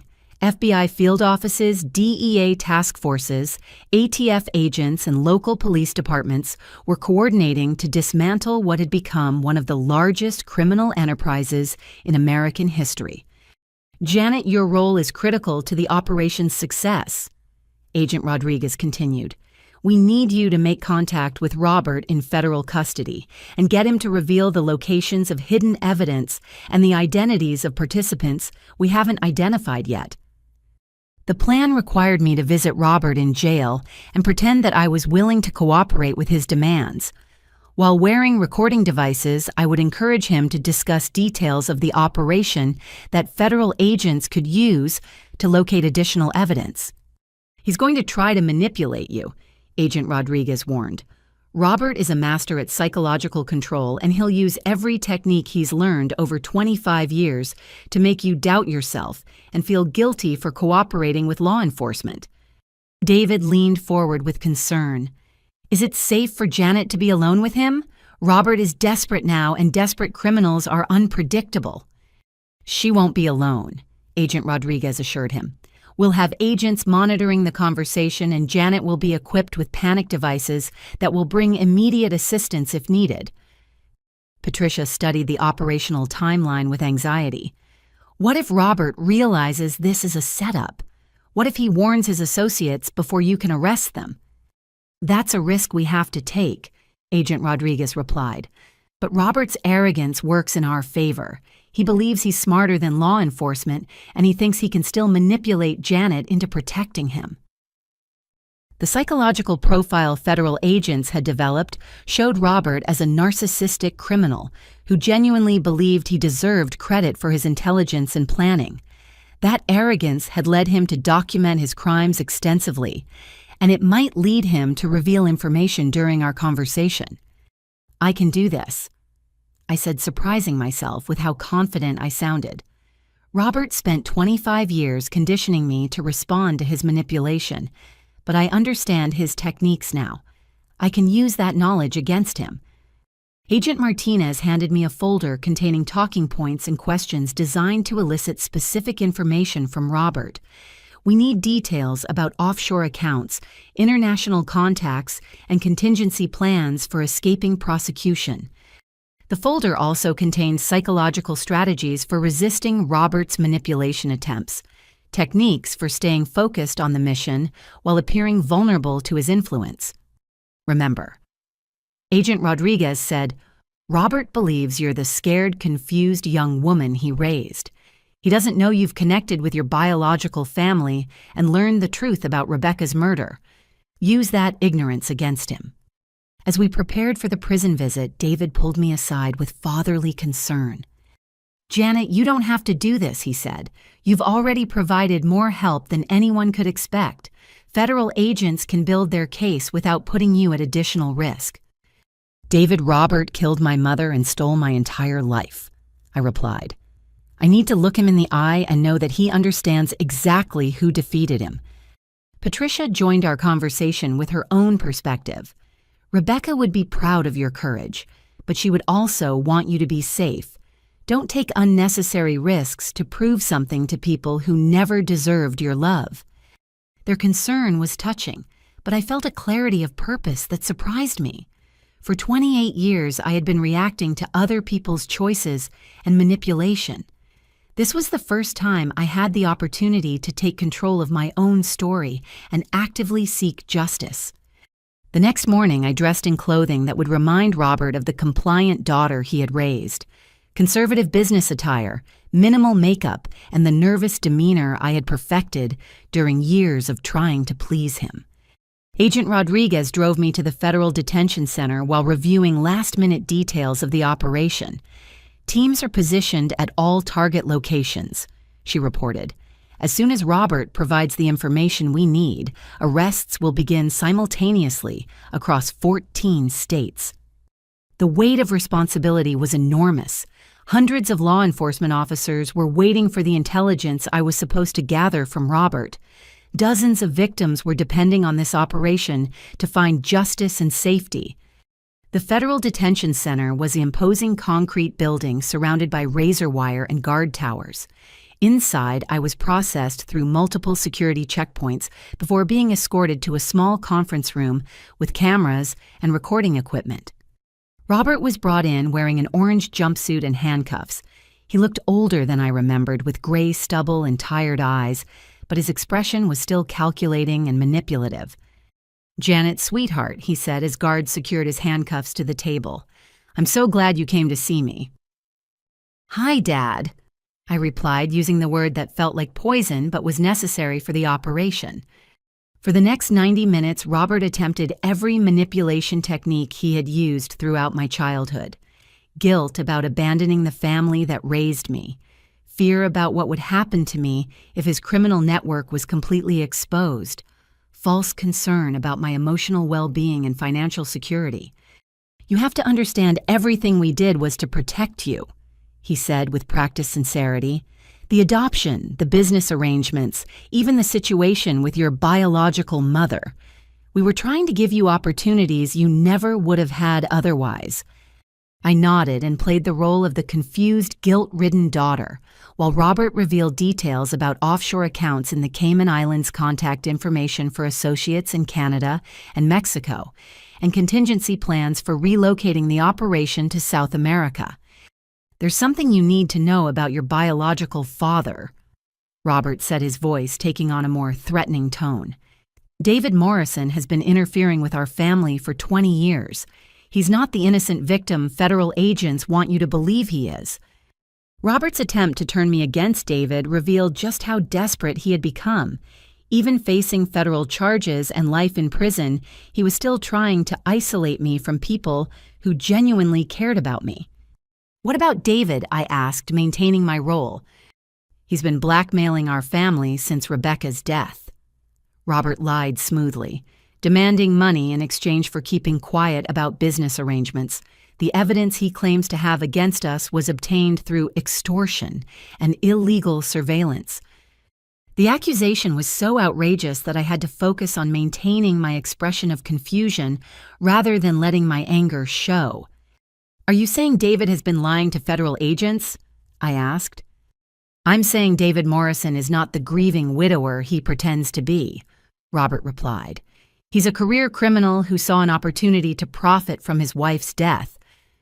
Robert's willingness to lie about David's character while facing overwhelming evidence of his own crimes demonstrated just how thoroughly manipulative he truly was. Even in federal custody, he was still trying to control my perception of reality.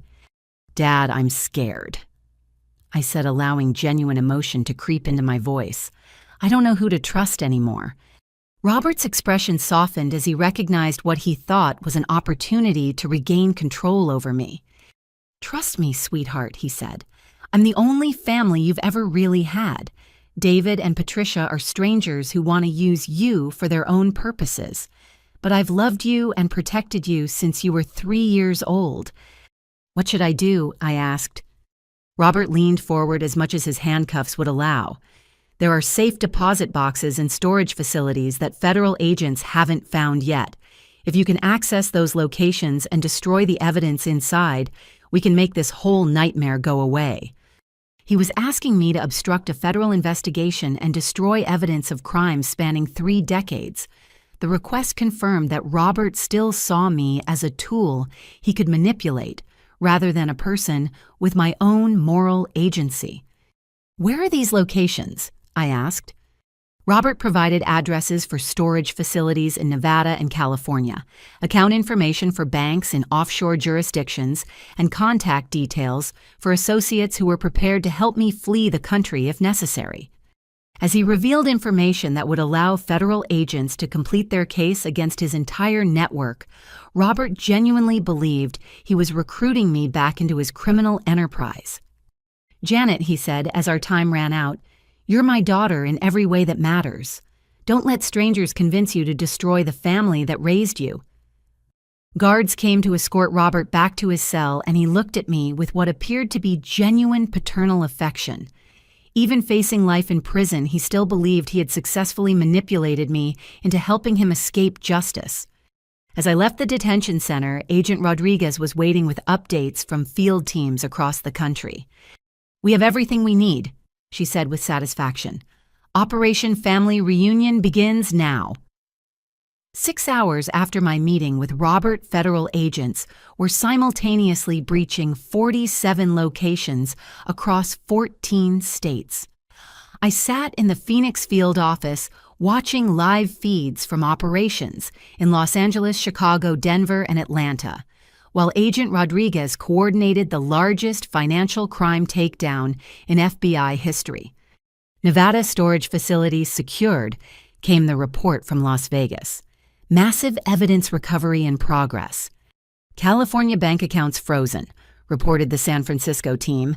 "International wire transfers blocked." 12 arrests in Chicago, no resistance encountered. The reports kept coming as Robert's network collapsed systematically.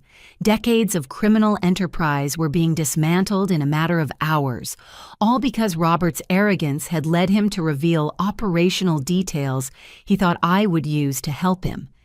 Janet Agent Rodriguez said, "There's something you need to see." She led me to a conference room where evidence from the Nevada storage facility was being cataloged. Boxes of documents, computer equipment, and financial records filled the entire space, but Agent Rodriguez directed my attention to a specific collection of materials. Personal items belonging to Rebecca, jewelry, photographs, letters, and mementos that Robert had kept as trophies after murdering my mother. He's been collecting souvenirs from his victims for 30 years, Agent Rodriguez explained. Rebecca's items were mixed in with belongings from at least 12 other people who were killed because they threatened his operation. Among Rebecca's possessions was a silver locket containing a photograph of me as a baby. A woman I had never known had worn my picture close to her heart while fighting to bring me home. "There's more," Agent Rodriguez said quietly. "We found evidence that Robert was planning to kill you during your prison visit today." She showed me communications between Robert and an associate who had been positioned outside the detention center. If I had agreed to help Robert destroy evidence, his plan was to eliminate me as soon as I was no longer useful to him. "Your biological father was right to be concerned about your safety," Agent Rodriguez continued. "Robert never intended for you to survive this investigation." The realization that I had been minutes away from assassination was sobering, but it also confirmed that stopping Robert's network was about more than seeking justice for past crimes. It was about preventing future murders and protecting other potential victims. My phone rang with a call from David. "Janet, are you safe? Patricia and I have been watching news reports about mass arrests." "I'm fine," I assured him. "It's over. Robert's entire network is being destroyed as we speak." "What about Madison?" David asked. "Has she been found?" Agent Rodriguez shook her head grimly. Madison remained the one major threat that hadn't been neutralized. She had escaped the initial arrests and was believed to be fleeing toward the Canadian border with significant cash reserves and false identification documents. "We have teams monitoring border crossings and airports," Agent Rodriguez said. "But Madison had years to prepare escape routes and establish safe houses." The possibility that Madison might escape justice was frustrating, but the scope of the overall operation's success was undeniable. Over 200 arrests had been made, millions of dollars in assets had been frozen, and evidence had been recovered that would support prosecutions for decades to come. "Agent Rodriguez," I said, "I want to see the warehouse where Madison was recruiting children." She looked surprised by my request. "The facility is still an active crime scene. Why do you want to go there?" "Because I need to understand how many children were victimized by this operation," I replied, "and I want to see the place where it all happened with my own eyes." An hour later, we arrived at the industrial warehouse where Madison had been training teenage recruits for criminal activities. Federal agents had transformed the space into an evidence processing center, but I could still see the areas where children had been taught to forge documents and handle counterfeit currency. "We've identified 67 minors who were involved with the operation over the past 5 years," Agent Rodriguez said as we toured the facility. "Most of them are between 14 and 17 years old." Computer equipment in Madison's office contained detailed psychological profiles of each child, including information about family situations, emotional vulnerabilities, and criminal potential. Madison had been studying these teenagers like laboratory subjects, determining how to best exploit their desperation and need for belonging. "What happens to these kids now?" I asked. "Social services is working with each family to provide counseling and support," Agent Rodriguez replied.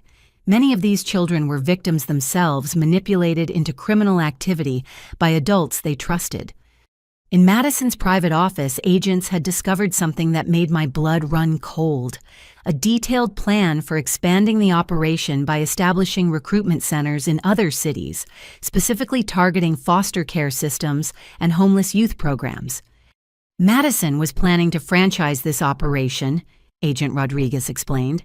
She was developing a systematic approach to child exploitation that could be implemented anywhere in the country. The scope of Madison's ambitions was staggering. She hadn't been content with the existing criminal enterprise. She had been planning to scale it nationally and create an industrial approach to victimizing children. Among Madison's planning documents was a psychological analysis of me detailing my personality motivations and potential usefulness to the expanded operation. Madison had been studying me for years, determining how to manipulate me more effectively and use my legitimate banking career to support larger criminal activities. She saw you as the key to legitimizing their operation, Agent Rodriguez observed. Your position at the bank and clean legal record made you valuable for activities that required someone with credible credentials. Reading Madison's cold clinical assessment of my psychology was deeply disturbing, but it also revealed something important about her mindset. Madison genuinely viewed other people as tools to be manipulated rather than human beings deserving of respect and consideration. As we finished touring the warehouse, Agent Martinez approached with urgent news. "We found Madison," he announced, "but there's a problem." Madison had been located at a private airfield in Montana, attempting to board a small aircraft bound for Canada. But when federal agents moved to arrest her, she'd taken the pilot hostage and barricaded herself inside the aircraft. "She's demanding to speak with Janet," Agent Martinez continued. "She says she has information about other victims that she'll only reveal in exchange for safe passage out of the country." The standoff had been ongoing for 2 hours and negotiators were making little progress. Madison knew she was facing life in prison and was desperate enough to take extreme measures to avoid capture. "I want to talk to her," I said. Agent Rodriguez immediately objected. "Too dangerous. Madison is unstable and has nothing to lose. She might try to hurt you out of spite or attempt to take you hostage as well." "She's not going to hurt me," I replied. "Madison needs me to believe her manipulation attempts. If I'm in physical danger, she loses her psychological leverage." Agent Martinez was coordinating with Montana teams to establish communication with Madison. She's specifically requested a video call with Janet. No other negotiator has been able to make progress. Against Agent Rodriguez's better judgment, I found myself sitting in front of a computer screen, preparing to negotiate with the woman who had pretended to be my sister for 25 years while planning to destroy my life. When Madison's face appeared on the screen, she looked haggard and desperate. Her blonde hair was disheveled, and her eyes showed the strain of someone who knew their criminal empire was collapsing around them. "Hello, sister," she said with bitter sarcasm. "Madison," I replied calmly. "Let the pilot go. He's not involved in this situation." "The pilot is my insurance policy," Madison replied, "just like you were Robert's insurance policy all these years." Her admission that I had been treated as an expendable asset rather than a family member was confirmation of everything I had learned during the investigation. "What information do you have about other victims?" I asked, focusing on the reason for her contact request. Madison's expression became calculating. "There are other children, Janet. Kids who are still being held at locations federal agents haven't found yet. If you want to save them, you need to help me escape." The possibility that children were still in danger made my stomach clench with anxiety, but Agent Rodriguez was shaking her head and holding up notes indicating that all known operational locations had already been secured. "Madison, every location connected to your operation has been raided," I said. "There are no children who haven't been recovered." "You're wrong," Madison insisted. "There are safe houses and training facilities that Robert never told you about. Places where we keep children who are being prepared for international operations." Agent Rodriguez was making rapid phone calls to verify whether any locations had been missed during the coordinated arrests. The possibility that children were still being victimized somewhere was too important to ignore, even if it meant dealing with Madison's manipulation attempts. "Tell me where these locations are," I said to Madison. "You don't need safe passage out of the country to protect children." Madison laughed bitterly. Janet, you're still so naive. You think this is about protecting children.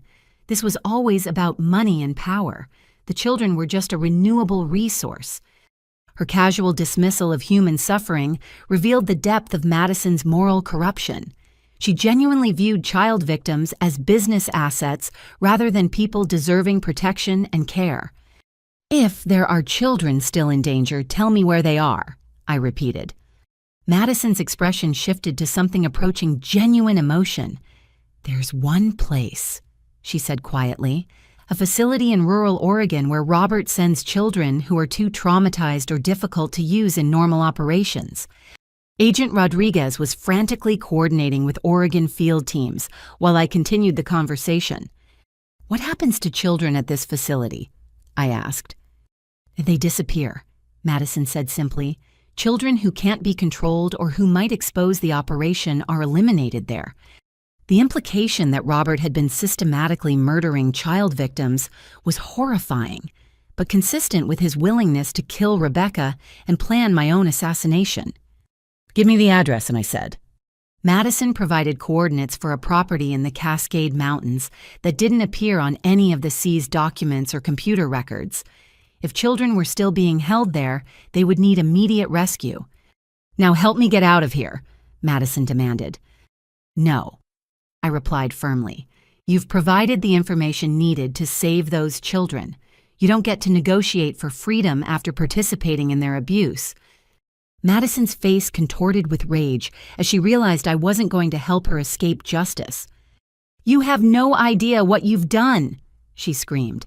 Robert protected you for 25 years, and now you're going to destroy the only family you've ever had. Robert wasn't my family, I said calmly. He was my kidnapper. The video call ended as federal agents in Montana breached the aircraft and took Madison into custody. The pilot was rescued unharmed, and the last major participant in Robert's network was finally in federal custody. But our attention immediately shifted to Oregon, where teams were racing to locate the facility Madison had described. If children were still being held there, every minute of delay could mean the difference between rescue and tragedy. The Oregon facility was worse than anything I had imagined. Federal agents found 11 children between the ages of 8 and 16 being held in conditions that could only be described as a prison camp. The children were malnourished, traumatized, and had been systematically abused by Robert's associates for months or years. These children were being held as punishment for attempting to escape or report the operation to authorities, Agent Rodriguez explained as medical teams evacuated the victims. Madison's information likely saved their lives. The rescue operation became national news, and the full scope of Robert's criminal network was finally exposed to the public. Media outlets reported on the largest child trafficking investigation in American history, the murder of Rebecca Morrison, and the systematic exploitation of hundreds of vulnerable young people. 6 months later, I sat in a federal courthouse watching as Robert Stevens was sentenced for his crimes. The proceedings had taken weeks with testimony from dozens of victims and expert witnesses who explained the psychological manipulation techniques Robert had used to control his criminal organization. The defendant has shown no remorse for his actions. Judge Patricia Williams said during the sentencing hearing, "Over 3 decades, Robert Stevens created a criminal enterprise that destroyed families, exploited children, and corrupted law enforcement officials. Robert maintained his arrogant demeanor throughout the trial, genuinely believing that his intelligence and planning deserved recognition rather than condemnation. Even facing multiple life sentences, he showed no understanding that his victims were real people rather than tools for his personal enrichment. For the murders of Rebecca Morrison and her unborn child," Judge Williams continued, "the defendant is sentenced to life imprisonment without the possibility of parole. Additional sentences for counterfeiting, child trafficking, money laundering, and racketeering ensured that Robert would never again be free to harm innocent people." Detective Morrison received a 25-year sentence after pleading guilty to murder, corruption, and conspiracy charges. His cooperation with prosecutors helped secure convictions against other corrupt law enforcement officials who had protected Robert's operation. Madison's trial was equally satisfying to witness. Despite her cooperation in locating the Oregon facility, her active participation in recruiting and abusing children resulted in a 30-year federal sentence. Madison Stevens showed a complete lack of empathy for her victims, Judge Williams said during Madison's sentencing.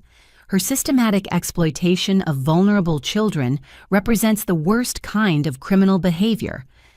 Carol received 15 years in federal prison after accepting a plea agreement in exchange for testifying against Robert's associates. Her testimony helped prosecutors understand the full scope of the money laundering operation and locate additional hidden assets. But the most meaningful moment of the entire legal process came when I was allowed to deliver a victim impact statement directly to Robert. Robert Stevens. I began looking directly at the man who had stolen my childhood. You murdered my mother because she loved me enough to fight for my freedom.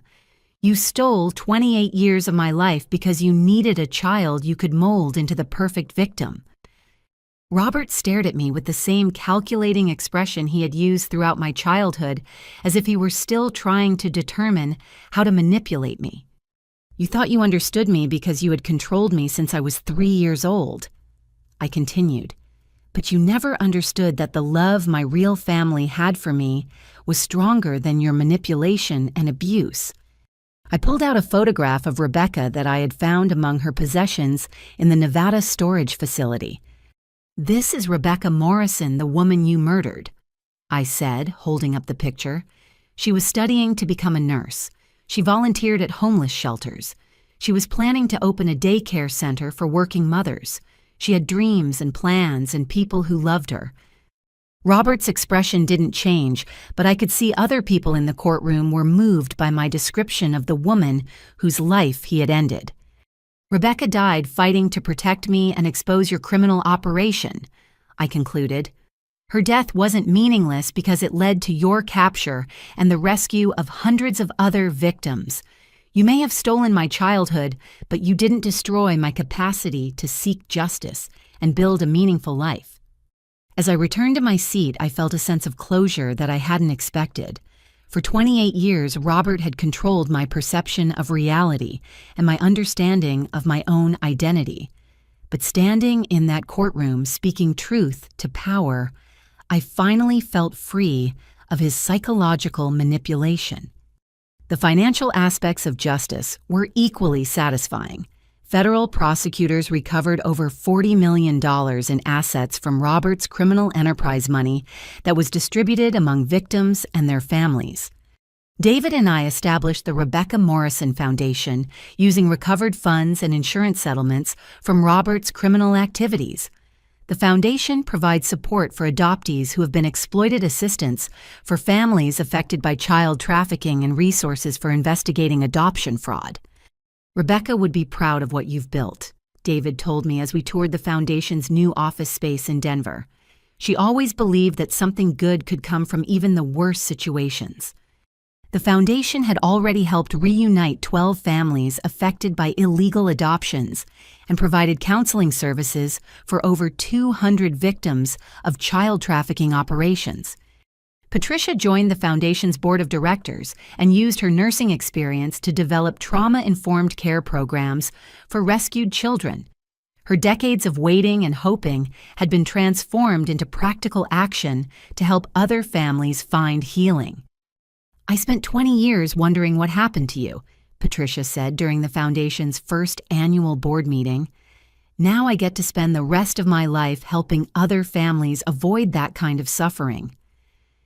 The legal resolution of Robert's case also provided answers about other mysterious deaths and disappearances connected to his network.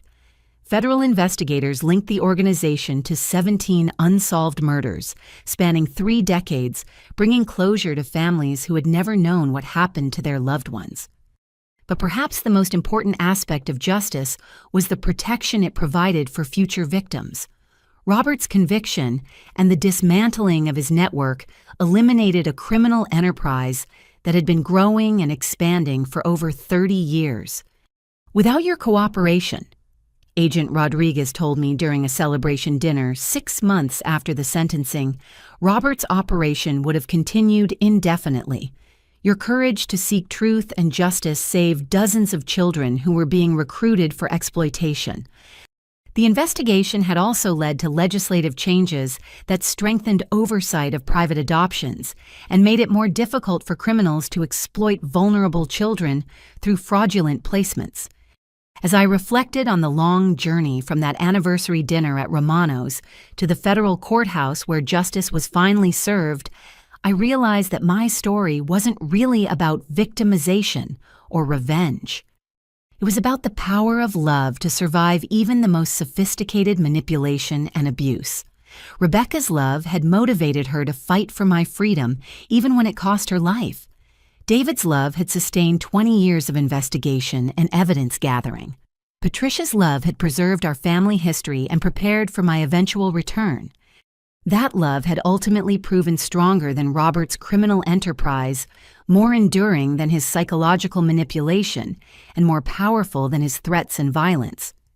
Justice wasn't just about punishment for the guilty.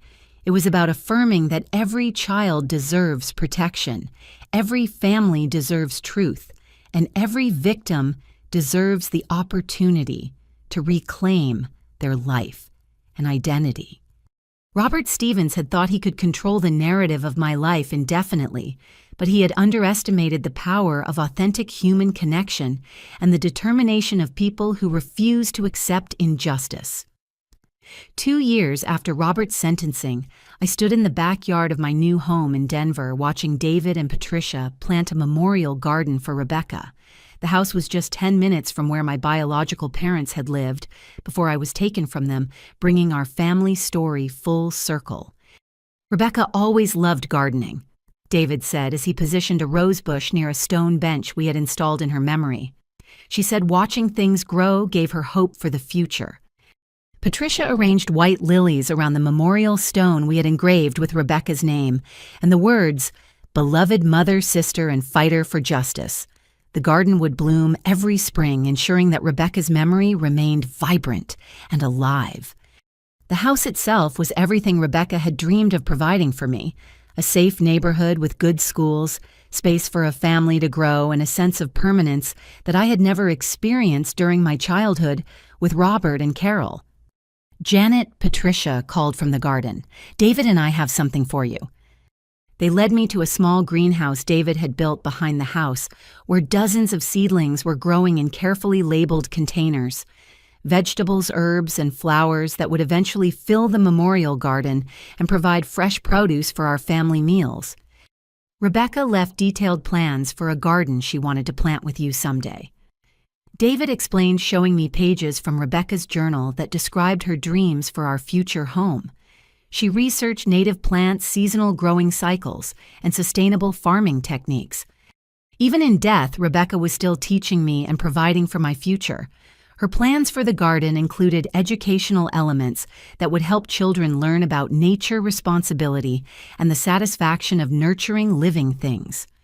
"The greenhouse will be the Rebecca Morrison Learning Center," Patricia announced. "Children from the Foundation's programs will come here to participate in horticultural therapy and learn job skills they can use in legitimate careers."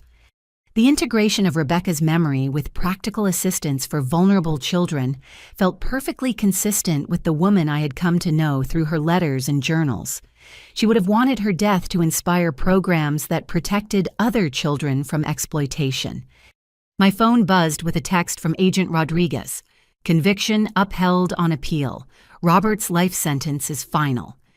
Robert's legal team had spent 2 years challenging his conviction, but federal appeals courts had consistently affirmed the original verdict.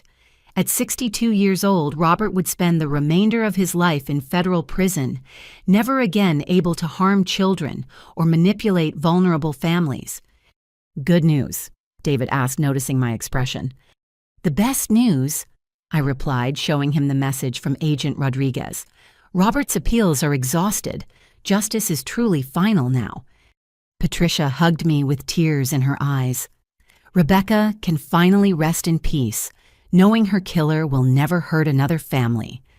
The legal finality was important, but the emotional healing had been a longer and more complex process. Through extensive therapy and the support of my biological family, I had learned to distinguish between authentic emotions and the conditioned responses Robert had programmed into me during my childhood. Building a healthy relationship with anger has been the most difficult part, I told my therapist during our weekly session. For 28 years, I was taught that anger was dangerous and disloyal. Learning to feel and express anger appropriately has taken time. Dr. Sarah Mitchell nodded with understanding. Children who experience psychological manipulation often struggle with trusting their own emotions as adults. Your anger at Robert and Carol is completely justified and healthy.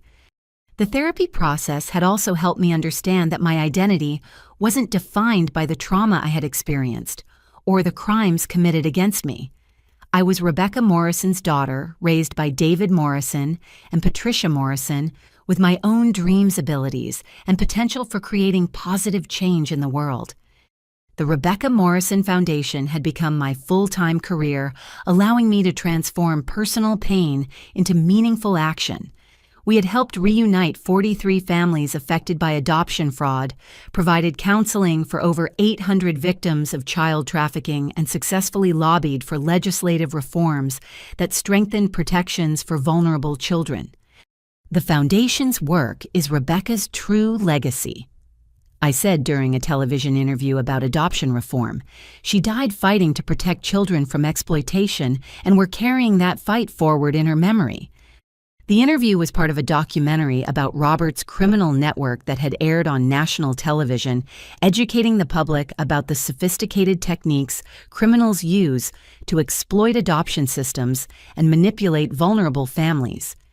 Your story gives hope to other victims, the interviewer observed. What advice would you give to someone who discovers their family isn't what they believed it to be? Trust your instincts, I replied. If something feels wrong, investigate those feelings rather than dismissing them. And remember that healing is possible even when the truth is more painful than you imagined. The documentary had generated hundreds of emails from viewers who suspected they might be victims of adoption fraud or family manipulation. The Foundation's intake coordinators were working with law enforcement agencies across the country to investigate potential cases and provide support for affected families. But perhaps the most meaningful validation of our work came from the children who had been rescued from Robert's operation. 11 young people who had been imprisoned at the Oregon facility were now thriving in foster care, therapeutic residential programs, or reunification with their biological families. Ms. Janet, 16-year-old Marcus Williams, said during a Foundation event, "Thank you for not giving up when things got scary. If you hadn't been brave enough to fight back, we'd still be trapped." Marcus had been held at the Oregon facility for 8 months before federal agents rescued him. He was now living with relatives in California and planned to study criminal justice in college so he could help other victims of child trafficking. "You don't need to thank me," I replied. "Your survival and recovery is the greatest gift you could give to everyone who fought to bring you home." Stories like Marcus's reminded me that seeking justice hadn't just been about personal healing. It had been about protecting other children and ensuring that Robert's criminal enterprise couldn't continue destroying young lives. David and Patricia had both found renewed purpose through the Foundation's work. David used his construction skills to build therapeutic facilities and safe houses for rescued children, while Patricia developed medical protocols for treating trauma survivors. Working with these kids helps me understand what Rebecca went through, Patricia told me as we reviewed applications for Foundation scholarships. She must have felt so alone and desperate when she was fighting to find you. The scholarship program provided educational funding for young adults who had survived trafficking or exploitation, helping them build legitimate careers and independent lives. Rebecca's trust fund, combined with assets recovered from Robert's criminal enterprise, had grown large enough to support dozens of students each year. "Rebecca would be amazed by what you've accomplished," David said as we toured the Foundation's new residential facility for trafficking survivors. She dreamed of protecting children, but she could never have imagined the scope of what you've built in her memory. The residential facility housed 12 young people who were recovering from severe trauma while completing their education and learning job skills. The program had a 93% success rate for transitioning survivors into independent, productive lives. As I walked through the facility's common areas, seeing young people who had survived the worst kinds of abuse now laughing, studying, and planning for their futures, I felt a profound sense of purpose that Robert's manipulation had never provided. Janet called 18-year-old Sarah Chen as I passed the study hall. "Can you help me with my college application essay?" Sarah had been rescued from a trafficking operation similar to Robert's and was applying to nursing school. Her essay described how her traumatic experiences had motivated her to pursue a career helping other survivors. "What do you want to say about your experiences?" I asked as we sat down to work on her essay. "I want people to understand that we're not broken," Sarah replied. "We're strong because we survived things that would destroy most people. That strength can be used to help others if we get the right support." Her perspective perfectly captured the philosophy that guided the Foundation's work. Survivors weren't victims to be pitied, but resilient individuals with valuable perspectives and abilities that could benefit society. As evening fell and I prepared to leave the residential facility, I received a call from Agent Rodriguez with unexpected news. "Janet, we found something in Robert's prison cell that you need to see," she said. "He's been writing letters that reveal additional information about his criminal network." Robert had been using his time in prison to document crimes and victims that federal investigators had never discovered. Whether motivated by guilt, boredom, or continued narcissism, his writings were providing closure for families who had lost children to his operation decades ago. "He's written detailed accounts of 17 murders we couldn't prove during the trial," Agent Rodriguez continued. "His confessions are allowing us to notify families and provide proper burials for victims." Even in prison, Robert's need for recognition was generating evidence that brought healing to families who had spent years wondering what happened to their loved ones. The next morning, I met with David and Patricia to discuss how the Foundation should respond to these new revelations. Robert's confessions would likely generate additional media attention and requests for assistance from newly identified victims' families. "We should expand our victim services program," Patricia suggested. "Families who learn the truth about decades-old disappearances will need specialized support." David nodded in agreement. Rebecca's story shows how important it is for families to have answers even when the truth is painful. As we planned the Foundation's response to Robert's confessions, I reflected on the long journey from that anniversary dinner at Romano's to this moment of purposeful action on behalf of other victims. The scared, confused young woman who had torn up a counterfeit $1,000 bill had become someone capable of building institutions, advocating for legislative change, and providing hope for survivors of the worst kinds of abuse. But the most important transformation had been internal, learning to trust my own judgment, value authentic relationships, and believe in my capacity to create positive change in the world. Life lesson learned. I said to David and Patricia as we finished our planning session, "True family isn't determined by legal documents or shared genetics. It's created by people who choose to love, protect, and support each other unconditionally." Rebecca had chosen to love me enough to die protecting me. David had chosen to spend 20 years seeking justice for our family. Patricia had chosen to preserve our history and prepare for my eventual return home. Those choices had created a family bond stronger than any manipulation Robert could devise, a bond that survived murder, separation, lies, and decades of trauma to ultimately triumph over evil. Janet, Patricia said as we prepared to leave the Foundation office, "Rebecca would be proud of the woman you've become and the life you've built." "She would be proud of all of us," I replied, looking at the memorial garden visible through the office windows. We honored her sacrifice by refusing to let evil have the final word in our story. As we walked through the garden Rebecca had planned for us, surrounded by the flowers and vegetables she had dreamed of sharing with her daughter, I felt a sense of peace and completeness that 28 years of manipulation had never been able to destroy. The little girl who had been stolen from her family was finally home, and home wasn't just a place or a group of people. It was the knowledge that love, truth, and justice were worth fighting for, no matter how long the battle takes or how powerful the forces arrayed against them. Rebecca Morrison's daughter had learned to fight, to survive, to heal, and to transform pain into purpose. That was her mother's greatest gift and her own greatest achievement. The story that began with a counterfeit $1,000 bill in a restaurant had become a testament to the power of authentic love to overcome even the most sophisticated evil, and that truth would continue to inspire hope for survivors and families seeking justice for generations to come. Have you ever felt like something was wrong with your family situation but couldn't quite put your finger on what it was?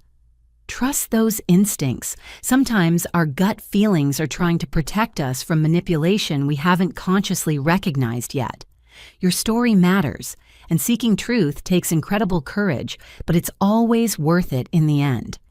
If this story touched your heart or reminded you of your own journey toward healing and justice, please like this video, subscribe to stay connected with stories of survival and hope.